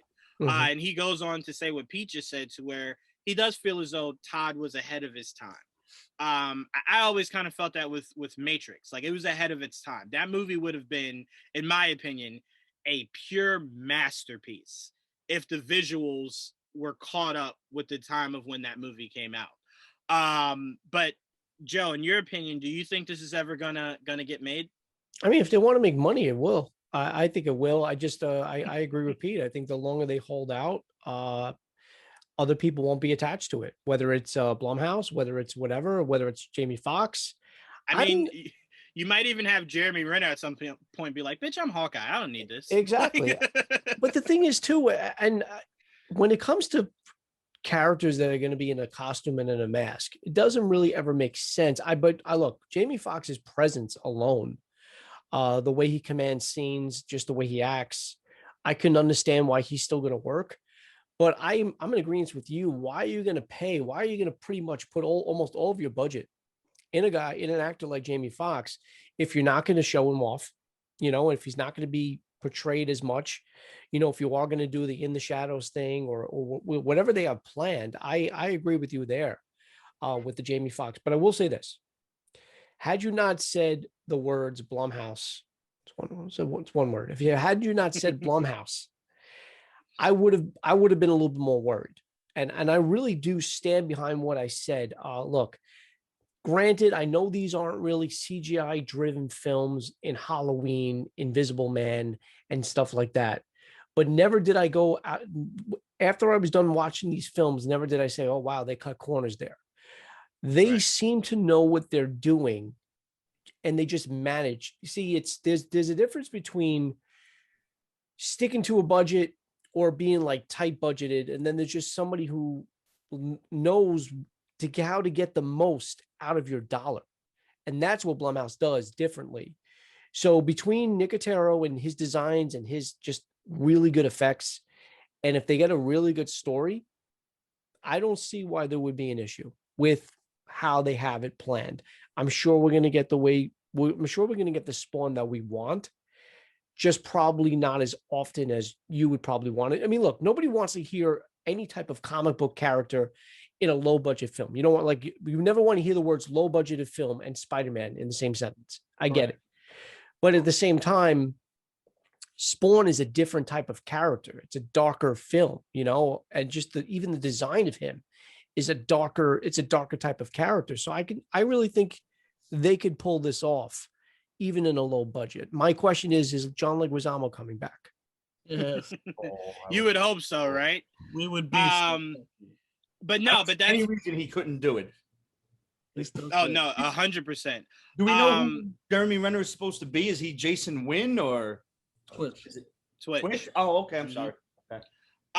But no, to your point, Joe, Jamie Foxx, like you said, does command the screen. But I would say to anyone that's watched Power, Omari Hardwick's voice, if you're doing a low budget Spawn where he's not going to be out of the shadows a whole bunch, his voice is just as commanding. Now, his presence, obviously, in stature, like not stature, but in status of like A-list or whatever, clearly he's nowhere in Jamie Foxx's league. But Omari not only has the body for it, but Omari's voice is great. Like, I could picture hearing that voice from a shadow and just be like, ooh, yikes. Like, what is that? So to me, I'm like, and that would have just been extremely cheaper. But I'm perfectly fine with that. I don't need Jamie Foxx to, unless they're using it as a ticket selling point. But other than that, it makes more sense to go with a character other than Jamie Foxx that could do the same type of performance, just doesn't have the same type of name because of the type of character Spawn is, whether he's in the makeup, whether he's in, burnt or in the mask itself. You really don't need an A-list actor for that. You don't. Right. No, I completely agree. And to me, what makes Spawn so special is that he doesn't really need that. We're finding out more and more as the days go by, none of our big name characters really need that. There's a whole world that only knows Robert Pattinson for Twilight. And that guy just became Batman. You know what I'm saying? As long as he doesn't sparkle. As long as he doesn't sparkle, I'm fine. Yeah, I think Matt Reeves knows he better keep that shit out of there. But no, to me, it's just the idea of we're not in a world now where you need the name to sell the character. You just got to sell the character, which leads me into our next topic. Was talking to Joel about this. Pete, I was very passionate about this on the MCR when you guys were yelling at me disagreeing. Us fans not really knowing when to let go of a actor in respects to the character. And it's why I always say I do believe there is a 50-50 of it. And I think what that is, sir. I think what that is I think a lot of people become so enamored in the actor that they lose sight of the fact that it's about the character. Hugh Jackman is Wolverine. Until we get a new one, and then you'll be saying 10 years down the line, damn, this guy was really good as Wolverine. But we'll never know that if you guys won't open the door for somebody else. You got to open the door. First of all, hold on a second. Hold on. Let me paraphrase one of my favorite new age comedians, that being Sebastian Maniscalco. We don't open the door for nobody no more. Nowadays, the bell rings, you hide. And you're like, who the hell? Pretty much. Anybody? I love that skit. Opening no doors. I love that skit. By the way, he is legit one of the best out there. He does not miss. But no, to me, like I said, it's the idea of he's been Wolverine for over 20 years. It is just time. You know what I'm saying? But I'm not saying not in succession though. It's not like it's not like there's been an X-Men movie out once a year every 20 years. Joe, I think there's been a span. No. I think you're forgetting the timeline between 98 and 2010. It was an X-Men movie flowing in and out of those. What about the X-Men Origins? I'm not talking about those. No, we have to count that. We have to count all those appearances. just I just is Hugh want Jackman's the only One happened? more. I just want one more. That's what One I said. passing the I torch. think Yeah, we but said time out. Oh, Here's the Logan. problem. When you do the one more, it then fuels people to say, let's do another. And then let's do another. And then let's just I mean, look at what we're experiencing in this whole Zack Snyder universe. The people wanted Zack's vision. We gave it to them. As soon as it came out and did numbers, what was the very next thing they said? We'll bring him back. No, you said you just wanted to close the book. We closed it. Now you want a whole new chapter? That's not how this works. We gave you what you wanted. That's why I said, if you got what you guys want, the best way to get it is in a Deadpool standalone movie where they just use it more so as a joke, where you get them back and it's more playful. But in an Avengers kind of movie, let's get new. Let's get a new Magneto, new Xavier. Let's reboot it. I really honestly don't want any taste in my mouth of the old regime. Deadpool is the only exception. So it's like it's like if Warner Brothers started over, I don't want anything from that last regime. I want all new everything. Well, You know what I'm saying? I'm all right with the new Magneto and Xavier. I mean, we've Then gotten two why not a already. new Wolverine? Because here's the thing: we've gotten two of each of those two characters, but Hugh Jackman's been the only constant in that series. So let's get a new one. Right though. That's what I'm saying. Let's get a new one. Why should Wolverine be one actor forever? Not forever. Obviously, he can never be forever. Well, then let's move on. let's move on now. It's like Christian Bale. They did approach Christian Bale to continue as Batman when they were wanting to do the whole BVS thing. He said no. He had done his time. He's done. Picture if he was still Batman, how the world wouldn't have been ready to let him go at some point I was ready. as Batman for a new Batman. I was ready. No. I get that some people were just like, okay, let's move on. But there's a lot of people that still would love to see Christian Bale put back on that cape. So to me, it's the idea of we will never accept new till we get it. There's a lot of people that thought Ian McKellen was the only thing you could ever do as Magneto. Yeah. And then Michael Fassbender came along. And we're just like, Xavier, oh, okay. How do you top what they did with the Xavier the first time with Patrick Stewart? They managed. Yeah. But that's the perfect casting for the time period. Patrick Stewart. See, what Patrick Stewart was failing to understand is one particular thing. And that is and it is a prevalent mindset, I guess, in older gentlemen like Joe and myself, that we resist change on a near molecular level. And we will continue to do so until we are pleasantly surprised by something new. Yeah. I'm not saying we won't be happy when there's a new Wolverine. We'll be very happy. We're gonna bitch and complain about it until there is, and we like it. Yeah, we'll be fine with it. We'll be fine with it when it happens, but we're just saying that we're not all I'm saying, and I think Pete's saying the same thing. This is how I feel. I think Logan was the best way to end that character with Hugh Jackman. That version, yes. But it was also done in a way because Fox had the rights to X-Men and there was never going to be him in the Marvel universe at that point. Unless there was talks behind the scenes that we didn't know about. But either way, now that they do have the rights, I just feel like it's almost unfair. He doesn't get one shot in the MCU. In the MCU, I almost said MCR. Yeah, but let me say this. I wouldn't even hold Logan, like Logan, and how that ended against it. But what I hold against it is it's the same mindset I had with Ben. Once you utter the words, "I am done playing this character," I mentally have moved on. I want new now because you're done. So you can't just reopen it now and say, I never thought this day would come. Now that it's here, I want to be back. Because now you'd then be making that universe canon, and he died in that universe. So it's like, no. Then you're opening up all these cans of worms. He died. Then people are going to go. He died in his universe in the future. No. If he exists in the MCU as Hugh Jackman with claws coming out of his hand, that is canon to what existed before. No, we don't want that. We not want now. all of that. Remember, everything's changed now. There's new. My problem would be there's you new say one more. I want Wolverine a lot more after one time.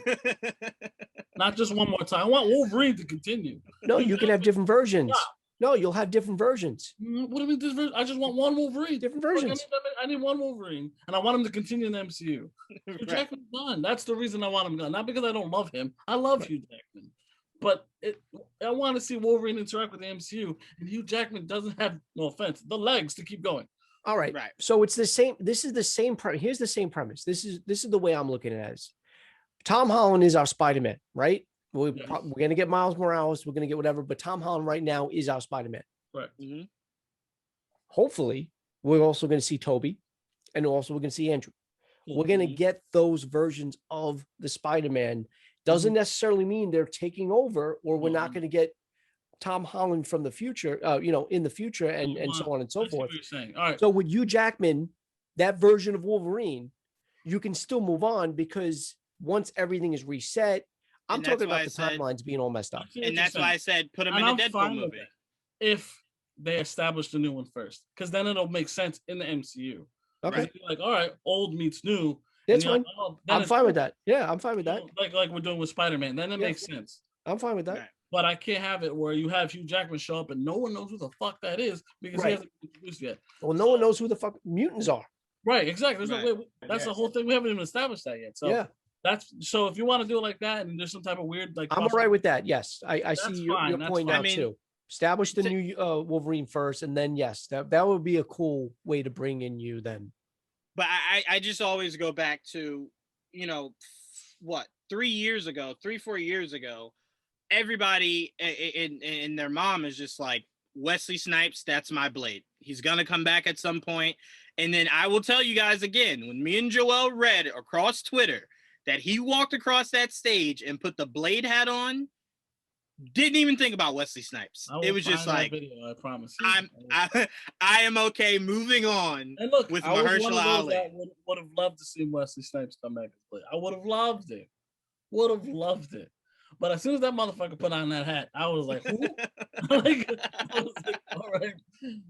But I would have loved Exactly. Wesley Snipes coming back as an old, whatever. It would have been cool. Just like I'm really fucking excited to see Michael Keaton come back as Batman. I'm super fucking psyched, God. You don't know. I am super hyped because that was my Batman.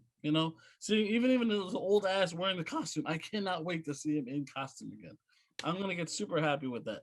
But we don't know what the fuck DC is doing right now, so I can't really know. Is he gonna stay? Maybe.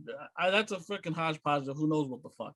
But at least in Marvel, for now, it's something I can trust. Linear, like I know there's a line they won't cross. At least for now, it won't cross. That's why the multiverse kind of scares me because they want to do this and that, and I'm like, please don't do too much of that because you're gonna fuck yourselves over and become DC.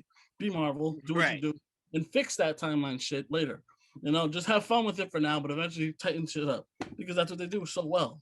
I will say the best way for Marvel to do the multiverse and it work and it not confuse anyone and it be fun and it close itself off is if you want to do variants, like you said, bringing in Hugh Jackman, like Joel said, if you establish mutants first, establish a new Wolverine, Right. and then in an Avengers movie or a multiverse movie where you want to kind of show to where the old meets the new and it's kind of just like shit, we got to work together for a few seconds and then boom.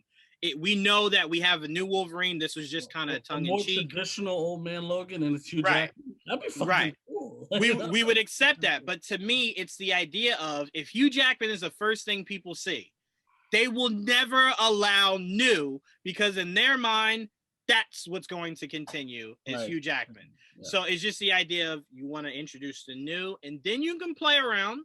Like we said, there was rumors Grant's supposed to be in Ezra Miller's Flash. That's playing around.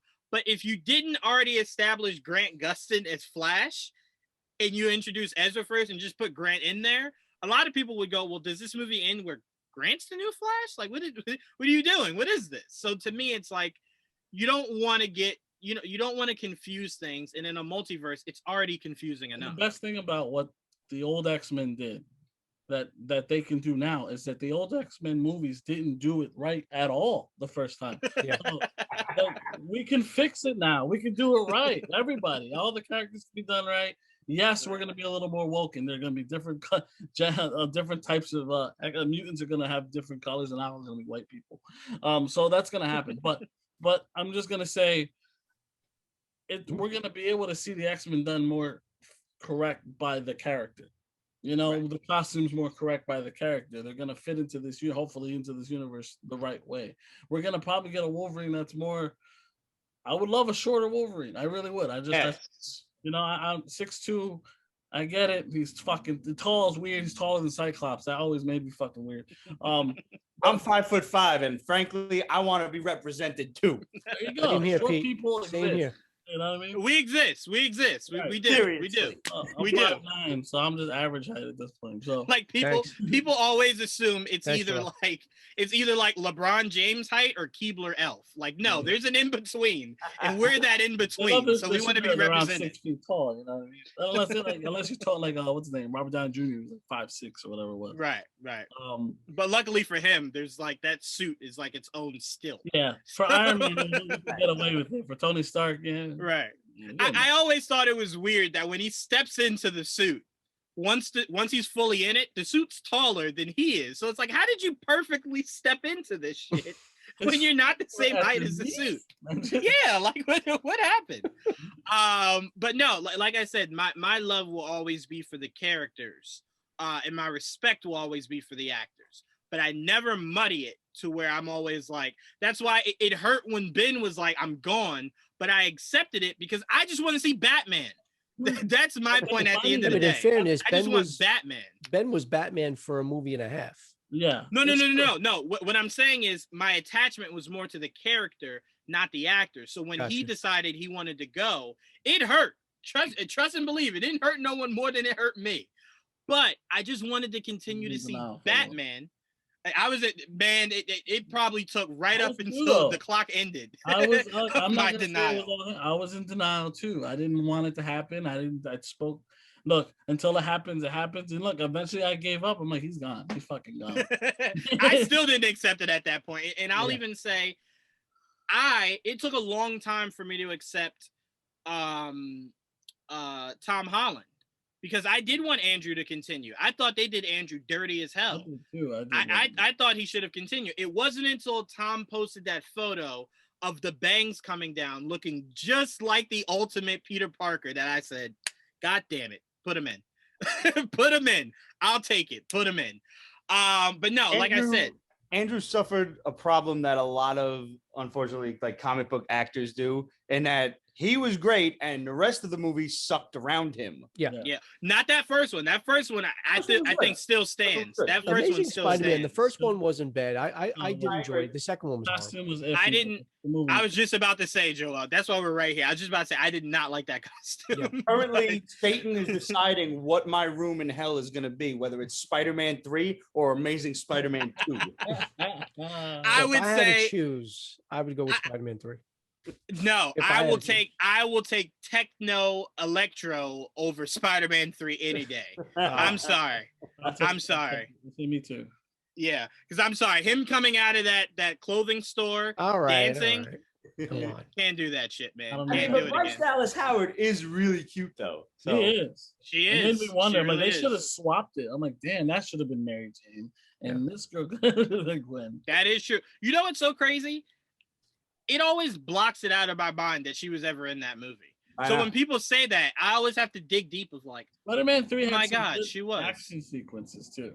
Yeah. Like, that scene where he saved her in her work building, that was beautiful. That was awesome, yeah. That was beautiful. I will say this, Sam Raimi can put some action sequences together, Yeah. but it's that script that I just be like, Sam, get another writer, Sam. Well, we know Like- who the writer is for Doctor Strange, so Yeah. Thankfully, yes. Woo! Thankfully, it's Michael Waldron. Thankfully.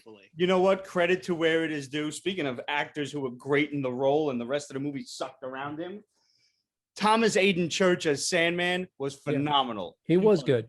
he Yes, was- I will say he that was. guy is one of the rare people that take a bad script I made it and good. make it flourish. Yeah. Because I will even say his character arc was one of the stupidest fucking shits I've It ever was. seen. But Why him they in make it him feel Uncle was Ben? great. I I don't don't know why we needed that connective tissue. I It's don't just know. like the I whole don't point of know. Uncle Ben dying was to make Peter That's why I into didn't really- Spider-Man. I So never it was like, liked why'd you loop back? Sandman was always a weird character because he was always kind of in the middle. Right.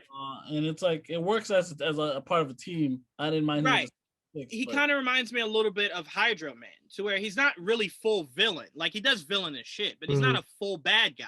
Yeah. So it's like, I didn't need him to be and- the main villain at all.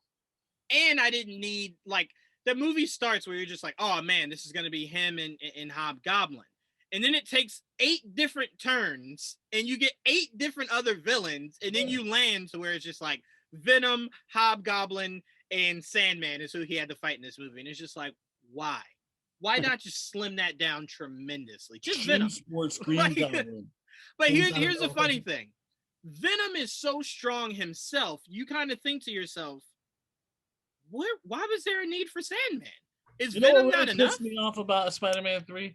They had set up fucking John Jameson in the second movie, and they Wizard. don't use him in the third movie. Yeah. What was the point? He was Yep. right there. Bring the symbiote. Well, he ran the rock fan. Why? It was all set up for the spaceman to go to space and come back down. And no, some random rock hits a bike. That's what. No, I leaned over to a friend of mine while watching the movie, and I'm like, strike one. Yeah. I tell you what, Oh. my strike one was their casting. It's like, wait, Oh, wait, yeah, that didn't help either. Please. it's just like, Don't even get me started on that. But like, I understand you can't do Secret Wars, but the cartoon did it right. Have Spidey save the space shuttle from crash landing and landed on the bridge. Blow your whole CG budget on that scene. Make that. but that's believable. why. The rest of the movie's good. But that's why I said, Pete. I looked at. I told Joel after we saw Venom.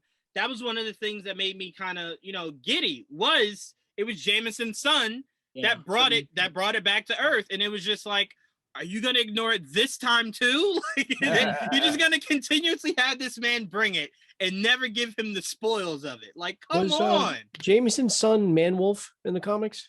Yes. Yes, it was.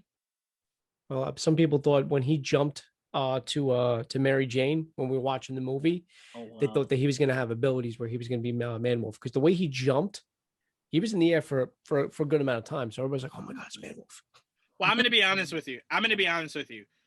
Sam Raimi treated Spider-Man 3 like a pot of gumbo. He was just like, oh, wait, sugar, put it in here. Salt, Yeah. put it in here. Meat, put it in here. Potato, put everything in here. I don't care. Candy, throw it all in here. Well, Who Venom was cares? never his idea. Venom was forced upon by the studio. I know that. Well, can I be honest with you? It was a smart play. If you're gonna end it on 3, it is best that you work one of those other big name villains in. The problem was the casting, and the problem was it seemed like Sam Raimi said, you know what? I'll put Venom in if you allow me to have 2 other villains also. And it's just like, why? Venom Yeah, was it would've- enough. It would have been fine with just Sandman, but like, I mean, I was excited to see Venom too. 'Cause I was like, oh my God, it's Venom, and that's why Right. they did it, because people love Venom. But the director has to be on board, or he gets treated the way he was treated. Yeah. And we- And I will say another iconic shot is the shot of Peter kind of like having this nightmare and the symbiote attaching to him the angrier he gets. That he just did a lot of great visuals in it, but the whole pie was bad. It's like looking at a tasty pie and then you taste it and you're like, oh, what and the is suit this? Never felt right. The symbiote Spider-Man suit never looked to me like it should have looked. 'Cause I it's agree. so iconic, the black symbiote Spider-Man suit, to look like just a black version of the Spider-Man suit from the movie. Right. Not what I was looking for. Right. I mean, they could have at least went for the color scheme of the white to be in there a lot more dominantly. Yeah, But they were just like, no, Spider-Man, but black. And it's just like, Yeah, okay, basically. all right. All right. So to end this out on the night, we were talking about this a little bit. Let's end it off on this. So clearly we're getting the multiverse. Loki has busted that sucker wide open. Joe, I will start off with you. What is the biggest thing you want to see come from this multiverse? From the multiverse, I mean, obviously, at one point, I do want the introduction to mutants, as well as the first family of Fantastic Four, if it's done right. Mhm. I want it done right, but I want a chain of events, not only leading up to Kang, and Kang the Conqueror, the statue that Loki saw and we expect to be coming. I'm two things that I want that I can't wait for, I should say. Seeing what Jonathan Majors does with the different versions of Kang and what we're going to get from that. But also my biggest hope, and if they do bring him in as the ultimate big bad guy, is that we do get a Galactus. We do get that, that big entity of that he's supposed to be, and he's done right. That's what I want. That's the end. I mean, no pun intended, Endgame. That's what I want. I want this to be fleshed out, however many movies it's going to take, and Galactus, their stepping stool to where they're going. And the Fantastic Four, like, the more cosmic stuff as well. Yeah, I'm telling you right now, I'm gonna cream in my jeans when I see Silver Surfer. Yeah, I'm just right there, right in the theater, in the theater. Won't even care. Yeah. Because that's, to us, we know as soon as you see him, big guy ain't too far behind. Right. So, but again, to me, I need that to be at least after we get 2 Fantastic Four movies. I mean, that's gonna be down the line. Shit, yeah. Right. Yeah. Because and again, and it's why it's important that we address Doom at some point soon, Magneto at some point soon, because those are your stepping stones. Those are your different kinds of Loki level kinds of guys that stand in between where you are now and where you want to be, which is Galactus. So to me, I want all that. You know what I'm saying? Like you said, that all that is great. For me in this multiverse, all I want is something super simple, not even anything crazy, anything, never seen before. I want the multiverse to end. That's all I want. That's it. That's what I'm looking forward to the most, is when they tell me the whole idea of a multiverse no longer exists. We're past it. That's what I'm looking forward to, because this shit is confusing. I don't like it. I don't like this. I'm not going to like when Flash time travels next year. I want nothing to do with any of this stupid shit. I like it when they go, hey, Juwan, this is continuity, and this is where we're going. That's it. One straight line. The whole variant shit with the different lines. I'm like the TVA agents when it started to go haywire, and they're just like, no. Like that's me. I don't like it. Give me one straight line of what I can expect, and I can live with that. But I would say, and all jokes aside, I am curious where Shang-Chi fits along the lines of the MCU, because part of that movie takes place in San Fran, and we know the last Ant-Man movie, the whole ending of that was in San Fran. Yeah. So it's like, will it acknowledge any of that? And how modern day, because we know obviously Wong and Abomination are in it, so it's super modern day. But like, how does he connect? Like, will he name drop? Like, oh yeah, it's crazy when Iron Man died. You know what I'm saying? Like, how does he fit specifically? Because like I said, my expectations for Shang-Chi is I need that to be my introduction to Iron Fist at some point. So my expectations for him are more of that spiritual realm. So that's where I'm hoping sets up a lot of that. But Joel, I'll go to you. What are you most looking forward to out of this multiverse? I don't know. The multiverse. Look, I say just have your fun with it while it lasts, and then close the loop. Because I just don't. I don't need it. Like, I don't. Like, look, because they're gonna have fun within the next couple movies. I'm gonna have fun with it. It's gonna be fun. But I can't wait to see how they tie that knot at the end. Do they decide to keep a multiverse for free will, or do they decide to close it because it's too dangerous? There's a lot of things they have to figure out in the next couple of movies that Loki and Friends might have to figure out more recent. I look forward to the journey. I look forward to seeing different variants of different superheroes, but it's not something I want to dwell on. Like, I don't need movies of variants, is what I'm trying to say. Like we're kind of doing with DC. I don't. Oh my God. Like I like linear. Like we've done such a good job. Let's not get too far away from it. Let's find a way to introduce mutants and the Fantastic Four. And I'd rather they weren't introduced as from different fucking universes. I want it all there somehow. Explain it somehow. Don't know how. I'm leaving it up to them to surprise me. So so I have nothing. Maybe a Secret War would be fun at the end, but that's it really. Yeah, I'm with you. We've said this numerous times, Joel. Just saying they're from a different universe is lazy. It's as lazy as when you watch Dragon Ball Z and it's like, man, this villain is stronger than Goku. And then in the next episode, they just say, well, now Goku's stronger than they are. Where did that come from? Like, what did you just do? Yeah, like how did that happen? And it's like, oh, who cares? It's like, I do. That matters. How did he just blink one day and it's like, I'm now stronger than the guy that was stronger than me. If you were merging both sides, it would be different. Like if you were trying to bring in the Fox universe and keep right, exactly. But you're starting over. I don't need that from another. I don't need. It's just it's too lazy, and to me, you have too many genius brains over there in Marvel, right? So you would think someone would be smart enough to figure. Like I said, me and Pete were talking about this. I would not hate if they said mutants have been around for a long time. They struck a deal with SHIELD back in the day that they have their own land, that all the mutants have to stay there. Anyone who comes over here, you break the treaty or whatever agreement they had, and they can arrest you on sight. You know what I'm saying? If you do that, that's fine, because Magneto does create their own kind of utopia for mutants to live in. So I'm like, it's not extremely far-fetched. Currently how things are in the right. Comic. Yeah, so I'm like, it's not far fetched, but that makes way more sense. The mutant island where most of the mutants live at. Yeah, to me that makes and honestly, I would love it because it would be a nod to what the Civil War was in the comics, which was it was an event started by mutants. I wouldn't hate if the first kind of small Civil War event started way back then from a mutant event that then made SHIELD step in and go. So the first. No. I'm saying in the comics, the Civil War started because of a mutant event. So I'm saying if they're saying in the MCU, a mutant event happened back in the day. Fuck up more than anything. Well, yes. No, you're right about that.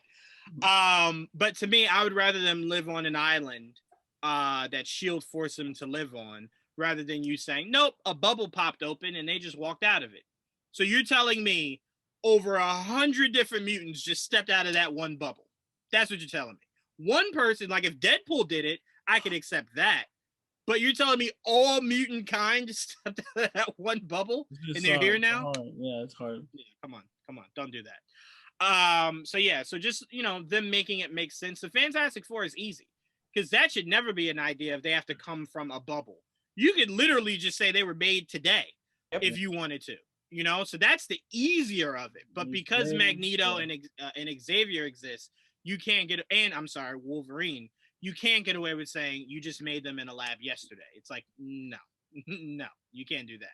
That's so why Fantastic Four you could just make today. It'll be interesting because will they go there and explain do they have something to do with the mutant gene and shit like that? Because they do in the comic books basically, right? And the way you could tie it in the MCU is if they have any kind of radiation that exudes from them using their powers, because remember, the Russo brothers were saying that the Infinity Stones do give off gamma radiation, and that to a lot of people is what kind of forced their abilities out. Their latent abilities that kind of just flushed them out. So to me, you could easily say that the Eternals is what caused mutants, and then from there, you can make a more plausible story. But Pete, to end this out, man, what would you like to see from this multiverse? You pretty much hit the nail on the head. I just want it to make sense. I could sit here and name character after character that I want to see put into the MCU, but I just want a good story out of it. I just want, however they build mutants, to make it please make sense, make it a good story, make it not suck. Yeah. But if I had to just narrow it down, by the way, I'm completely accepting of like an ultimate Fantastic Four, like they're a new little government think tank and this is a brand new shot. They're exploring the multiverse. Hello, Negative Zone, Annihilus, all of this stuff. And we can have a younger Reed Richards, even to kind of go back and forth with, and it makes sense because Peter's still young and his best friend is Johnny Storm. So we can have a younger Fantastic Four. They don't need to have been around for a long time. And I just want Dr. Doom, man. Like I want to see. Oh, it's coming, son. I want Triumph and Torment. Triumph and Torment. I understand that I'm gonna have to wait for like Doctor Doom, the third Doom movie or whatever, maybe the fifth Doctor Strange flick, whatever. But man, that is such a good story. If nobody out there has ever read it, it is one of the greatest Doctor Doom stories ever. Where, you know, everybody knows Doctor Doom's a scientist, but he's a sorcerer as well, and he's second in line for Sorcerer Supreme. He almost beat Doctor Strange, but he didn't. Yep. But the rule was that whoever wins has to grant a boon, a favor to the runner-up. And what Doom wanted was to go to hell and save his mother's soul from Mephisto. Wow. It's fucking amazing. It's so well written. And I will say, Doom is already one of those tough villains, right? Just being the scientist. To know that he at some point goes, there's some magic shit I can do? Okay. Like it just only enhances how much of a badass Doom is. That's the best part about him being introduced in the MCU, is that it's both established already in the world. So this Doom, you don't have to explain away why he knows magic and he's a scientist. It's part of the world. He does both. We're gonna get a Doctor Doom that is a science and sorcerer, which is fucking awesome. Oh man, just to see whoever you cast as Doom versus Benedict, and a sorcerer off. I don't know, a sorcery off, however you call it. Julian McMahon was really good. I just, not to speak ill of some movies. The first one was decent. The second one was but I stand by that second one. I think the only thing that ruined that second one was obviously clearly Galactus. Cloud. And you know, I heard rumor that was supposed to be a third movie to that, where they kind of explained what the hell happened, and maybe he wasn't going to be a cloud, but it was just a cloud surrounding the ship or something. But you know, for the sake of argument, it was a fucking cloud, because that's what we got. Inside of the cloud, you kind of see the helmet shadow. I'm going to be honest with you. Also, that movie came out in what, 05, 06? Rise of the Silver Surfer. Yeah. I don't know if they waited to what, 2010, 2011. I think today is the best time, or even five, maybe 10 years from now, is the best time to do something like Galactus, because he's not human size. So you have to showcase him to where he's as large as the galaxy itself. You know what I'm saying? And he towers planets. Sorry, the first one came out in 05. Second one came out in 2007. Okay. I don't know if back then they could have really paid that off in a way that it would have ever made anyone truly happy. Right. I think where we are now with technology, and where we'll be 5 years from now, is where you can really showcase something like that. Well, like movies that sucked around their actors. Lawrence Fishburne voicing the Silver Surfer was phenomenal. Yeah. I mean, Lawrence Fishburne does no wrong in my eyes. But Julian McMahon was a pretty damn good Victor on Doom. When he put them, he needs to refer to himself in third person. I'm sorry, I know it's cheesy, but that's Doom. Doom speaks of Doom as Doom. Done. He is. No, let me say this, Pete. That's not cheesy, because I want a Wolverine that grunts. I want a Cyborg who says booyah. Like, a lot of these things that mainstream goes, who cares? It's like, but that's who the person is. Right. And if that's what they did, I want to see it. I want to see it done in live action. So if he speaks in third person, have him speak in third person in live action. Dude who's not from the U.S., who has an accent. Yeah. No, I'm with you on that. Yeah, I'm 100% with you on that. But like you said, his Victor was not bad. I thought he was great, and that was right around the time. Remember where Nip and Tuck was a big show. No, I never watched. I'm just saying he was really big around that time when he got casted. He was popular for the time. Yeah. So that was a really good casting at the time. Say it again, Joel. He was in Charm too, I think. Yes, he was. Yep. Which, by the way, very good show. Didn't really need to reboot it. I liked it more than Buffy. Wow. Yeah, I liked it more than Buffy. Sorry. Those three chicks were just like, good looking, but I mean the show itself was. Oh, fair. But I mean, we're talking about what? 10-year-old Juwan. I wasn't really watching it for the show. 10-year-old Juwan was not in it for the plot. Not at all. I was just finding out how things on Juwan works. It was just like, I liked that. I'm charmed. Right, exactly. But yeah, so I mean, we're all looking forward to what's gonna happen. I want to say not only does at 3 a.m. the new episode of Bad Batch drop, but so does Kevin Smith's He-Man. It drops at 3 a.m. I will be watching that. Revelation. I will be watching. You know what I found out today that made me really sad. Apparently, Snake Eyes came out today. Yesterday, and obviously tonight, and then obviously tomorrow. Apparently, Henry Golding is making his rounds to the bigger markets to pop in. And it's just like, God damn it, Henry, why can't you wait till Saturday? Remember, Joel, when we had the screener for Logan and we found out Hugh Jackman was at the other one? Yeah. And it was just like, no, like why? Wow. That's hurtful. I tell you what, if Andrew Koji pops up at our showing, I will cry. I will cry in front of all God and all men. I will cry to meet Andrew Koji. You will. Would you say, Pete? I'm gonna fight him.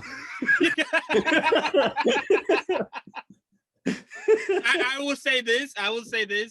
They did the San Diego Comic-Con panel for Snake Eyes today. Or yesterday it might have been. I'm sorry. Really good watch. The funniest part was when the guy from Raid, who's playing the Hardmaster, he goes, Henry doesn't come from a martial arts background, but he did a lot of stuff pretty good. That was like his nice way of going, he does not belong in the same scenes as me. I don't know who the fuck this guy is. But you had him speaking very highly of the martial arts in it. And then, of course, Andrew Koji does come from that background, which is why I thought it was interesting that you casted your main character is someone who doesn't come from it, but all the surrounding parts do. To where everybody else is just like, it's just like, well, I mean, if you're gonna go that route, just make Andrew Koji Snake Eyes. Like, what was the? I don't get it. But no, to hear Andrew Koji speak about his dedication to the martial arts of it, and then Pete, you would have liked it. He was given the whole history of why his Storm Shadow is going with the two sword idea, like the whole history of it. It was just a whole bunch of stuff that I'm like, Pete would just go, yeah, I know everything about what you're talking about. Meanwhile, I'm sitting there just like, I just love Andrew Koji. Like, I just keep talking, Andrew. But no, I'm really excited for Saturday to see Snake Eyes with you guys. I'm hearing some good stuff. IGN gave it a 7. Really? I will take it. And what they actually, I'm sorry, I screenshot this, Pete, so I could read this because I thought you guys would be interested to hear their exact breakdown of something specifically. So I'm just gonna read a small part. I'm not giving away anything. Armed with a gritty street level aesthetic in service of its world building, Snake Eyes feels as indebted to Christopher Nolan's Batman Begins as it does the 1980s G.I. Joe Marvel comic run written by Larry Hama. And they're saying that the true payoff of this movie will come if they can successfully build a G.I. Joe universe. Which I mean I get, but part of me always wanted this to just be Snake Eyes. Just focus on that. And then allow other things to kind of connect your dots. But when you try to start a puzzle and this piece doesn't work, no one's going to accept a Lady J show. No one's going to accept a Hawk movie or a Duke movie. If this can't sell a cool ass ninja with a bunch of sword fighting, right? You giving me soldiers isn't going to fare any better. Yeah. So that's why I said if you had just let Snake Eyes be its own thing and then allow other things to connect your dots, it might have, it might have suited better. But again, we have to wait until we see it ourselves to form our opinion. But from the sound of that, comparing it to Batman Begins, which a lot of people swear by that movie, can't be bad. You know what I'm saying? Can't be bad. So I'm really excited for it. But the last thing I wanted to say was I wanted to save this topic for when we have JD next week. But Pete, I finally got, like I said, Baroness, Storm Shadow, and Snake Eyes. Mhm. Tell me how everywhere else that you search, Scarlet, Kimiko, they aren't going to be released until October. Really? Wow, so late? The movie releases. The movie has come out, and you're Right. telling me all the figures aren't available? I have to wait until October? We always wind up like touching on this. It's funny that it keeps becoming a prevalent topic. They just can't get this shit right with these Joe figures, man. No, I didn't even know the Snake Eyes and Storm Shadow figures were out yet. Like, because everywhere I got look them from it's still- Walmart. Nice. Yeah, get them from Walmart. It's actually $19.99. Like, it's not overpriced at all. It's just $19.99. By the way, because we are a figure show, I did say I got the Red Ninja, but I'm gonna see if you guys can notice a change that I made in him. You took the head off. Shang-Chi's head? Yes. did? I put Shang-Chi's head on him. But no, I very much love my Red Ninja. Very, very, very it's very flexible. Great figure. Really, really, really good figure. Can't wait to add him to Baroness, Snake Eyes, and Storm Shadow. That apparently will be here Saturday. I was hoping to show them off today, but they'll be here Saturday. And because they don't make vehicles for 6-inch like me and JD swear by, I bought a motorcycle from Black Widow because Cool. Snake Eyes does love his motorcycles. Mhm. He's not really a car guy; he's a motorcycle guy. So I had to get a motorcycle. And I'm waiting to get timber. I need timber.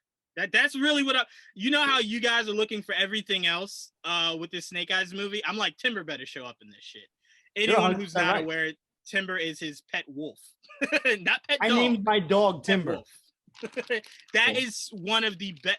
That's why I'm kind of like, man, as nice as John Wick is, I would have preferred a Snake Eyes movie about that. Like someone comes after Timber and it's just Snake Eyes murdering everybody involved. True. That leads him to Storm Shadow.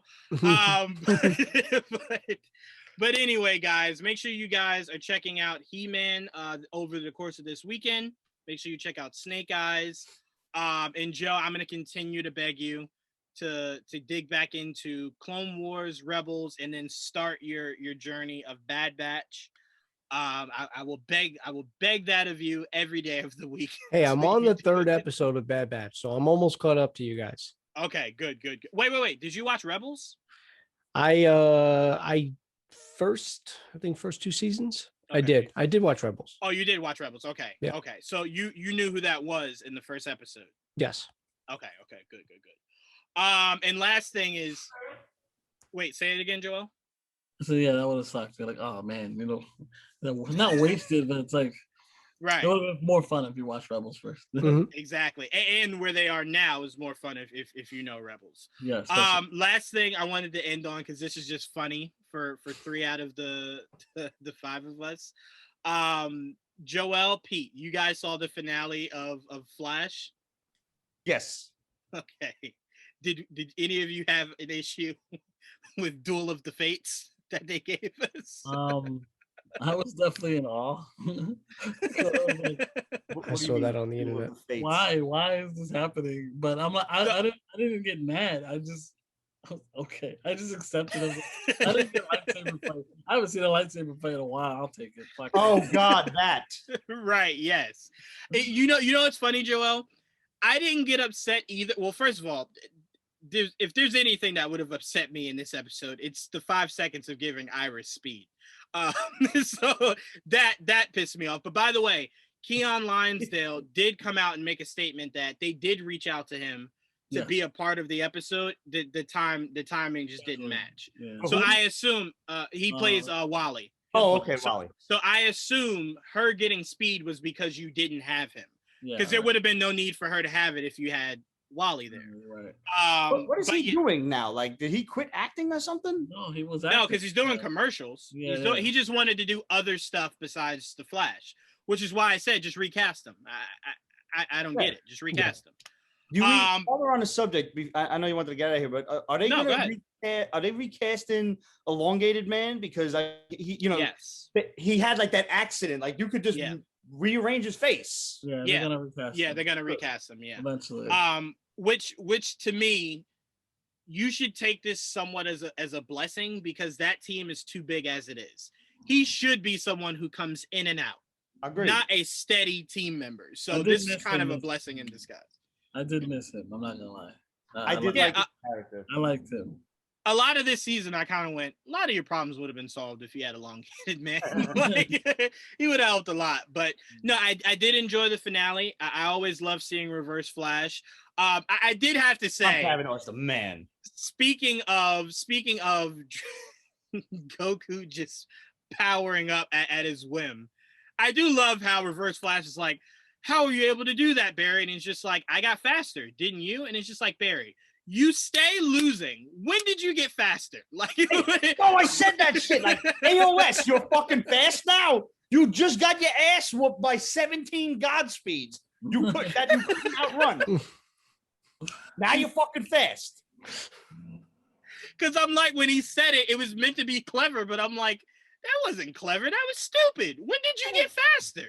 Like, at what point you just lost, so you needed the whole Speed family to come together, which is fine. And then you finally beat them. You had your power drained because all the Godspeeds were draining fucking Nora. Right. Which is still weird that the fucking Speed Force is your mom's, but whatever. Stop calling her mom. That's number one. First of all, time out. I was just about to say, that's not weird that he's calling it mom. It's weird that it still feels the need to take the form of his mom. Yeah. And it's like, why? And all the other forces are calling Barry and Iris mom and dad. Yeah. It's just so weird. It's just so weird, man. But I do hope like the forces though. No. Oh, I will say this as we end it. I will say this. I did not like that it ended without giving us any inclination on what is to come for next season. It just kind of it ended as if this was the finale of the whole series. Like finally Iris and Barry have their loving moment. They go off as husband and wife. That's how you end the series. But a season, you do that and then you flash to black and then you come back with like something letting us know what's to come. When I didn't get that, I was just like, is there another episode next week or something? Yo, like, a happy ending? What happened here? Barry never has happy endings. I'm like, what the hell is this? Yeah. I got one thing to show you. Let's see it. Since you mentioned Snake Eyes on the motorcycle, amidst cleaning out a closet in the basement and uncovering all my G.I. Joe toys, I happen to find this, which is like an India release of Snake Eyes, like a fun school Snake Eyes on a motorcycle, recolored. Got the silver boots. I don't know if you can kind of see that. Yeah. He looks like a SWAT guy. Yeah. Like a street hawk. By the way, let me just say this. I love when malls sell figures, like, you know, the little kiosks that sell figures, because you'll find they'll call it a Avengers pack and it'll have Goku, Spider-Man, Batman, and Spawn. And you'll go, wait a minute, hold on. Yeah. Wait a minute. And it's like avenging guys. Right. That's what that reminded me of. My mom bought me that, being a good mom. She's just like, I know how much you love the Avengers. When she brought that shit home, I said, what the hell is this? She said, it's not your guys? I said, Mom, it's Spider-Man with Batman. There's a Goku there. Like, why are you blending everything? Dude, oh my goodness. There is a whole other like black market for bootleg toys, and the fans of that genre they love it. Let me tell you, they do love it. But when I tell you that is the most in-your-face scam you could ever have, to where you know good and goddamn well Batman ain't no damn Avenger, but you gonna sell the hell out of that thing. It's just like, bro, come on, man. Who are you fooling here? Come on, give me the real stuff. But all right, again, I want to give a shout out to JD. He will be back next week as we break down Snake Eyes and we talk a little bit about He-Man, depending on where everyone gets through it as by the time we get to next week. But we only have another 2 weeks before we get to What If. And hopefully, Pete, you're through Suicide all of Squad, season too. 2 of Titans, so we can yeah, I'm we can done. talk season. Oh, you're done? Oh, I'm done. Oh, yes, Marathon Pete. that. Yes. I was so hoping you'd be done soon. All right, so we can have our own review show about Titans when it drops. Suicide Squad, like Joel said, is coming.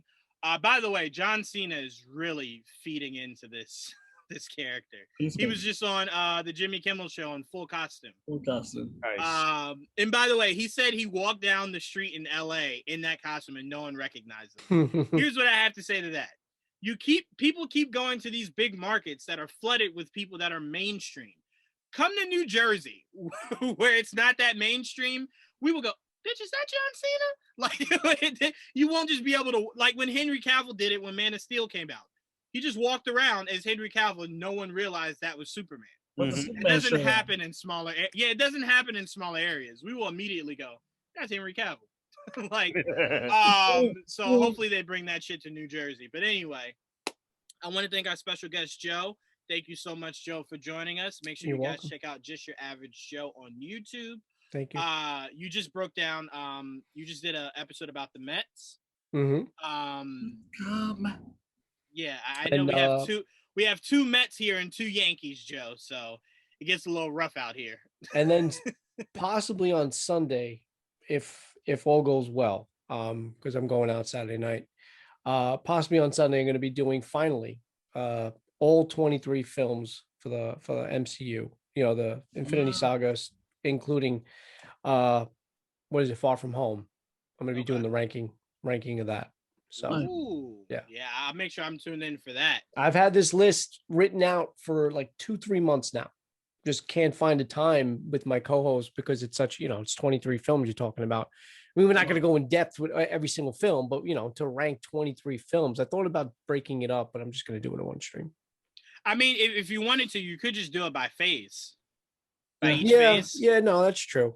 But it honestly wasn't as hard as I thought it was going to be. I'm like, wow, 23 films. How am I going to rank them? All right, well, starting point, Dark World.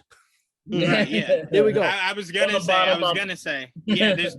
There's been a few bad ones, so it's easy to kind of knock out the bad ones, and then it's just to kind of go the difference between the good ones and then the amazing ones. I can't believe Dark World is underneath Iron Man 3. Iron Man 3 is next. Iron Man 3 is next. I still have Dark World underneath. Iron Man 3 is next.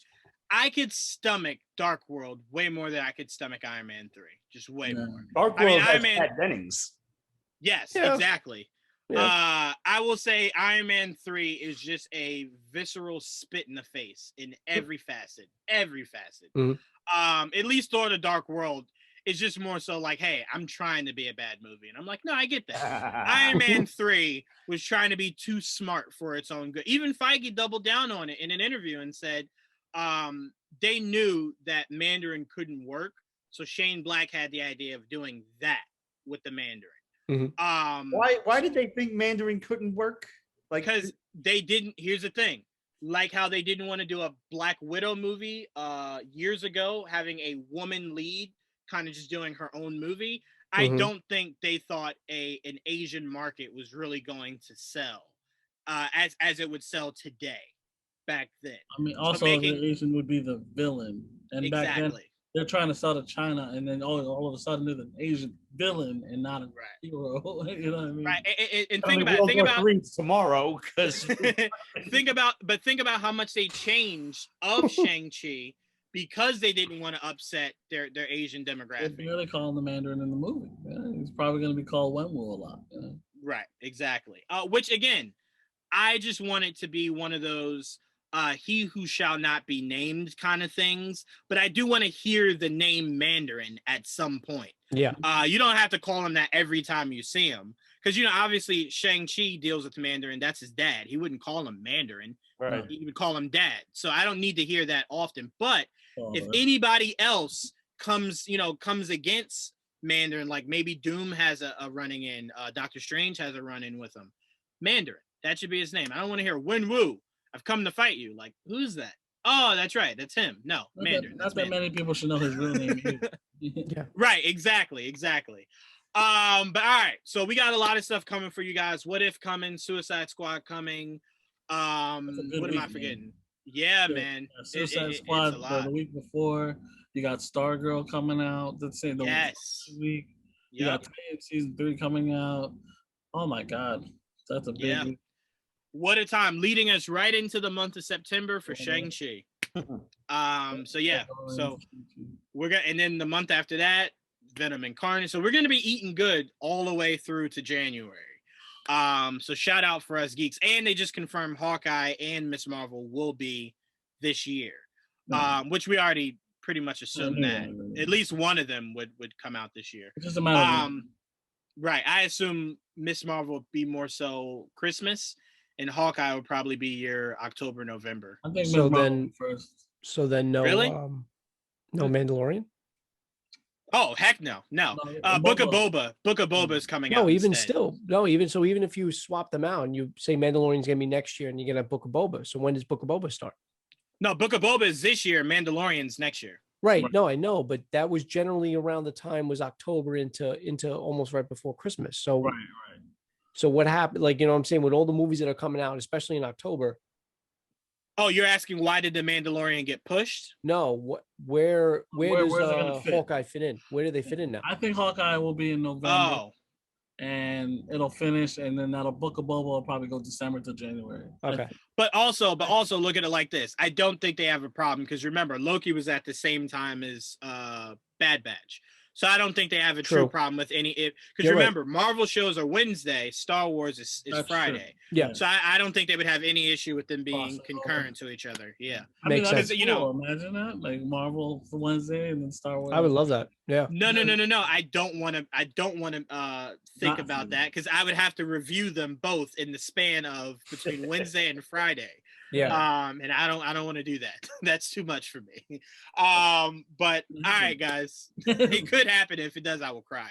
But all right, I want to thank Joel, Pete, and again Joe for joining me for this all new episode of Figure It Out. We work some figures in because I keep hearing people say, make sure you work for. We always work figures in. Shut your damn mouth. I'm gonna dig out my figures one of these days. Promise. Joel, I was thinking about getting it for you for your birthday. That new Mikey Pop that came out for San Diego Comic-Con that comes with the pizza. Oh, nice. Yeah, I was thinking about that. I'm just trying to see where they're selling it. Because San Diego is virtual, so you don't have to worry about you have to be there to buy We don't have to fly out to San Diego. it. Exactly. But all right, thank you guys. We will see you next week. But till then, peace. So Good night, guys. Hello.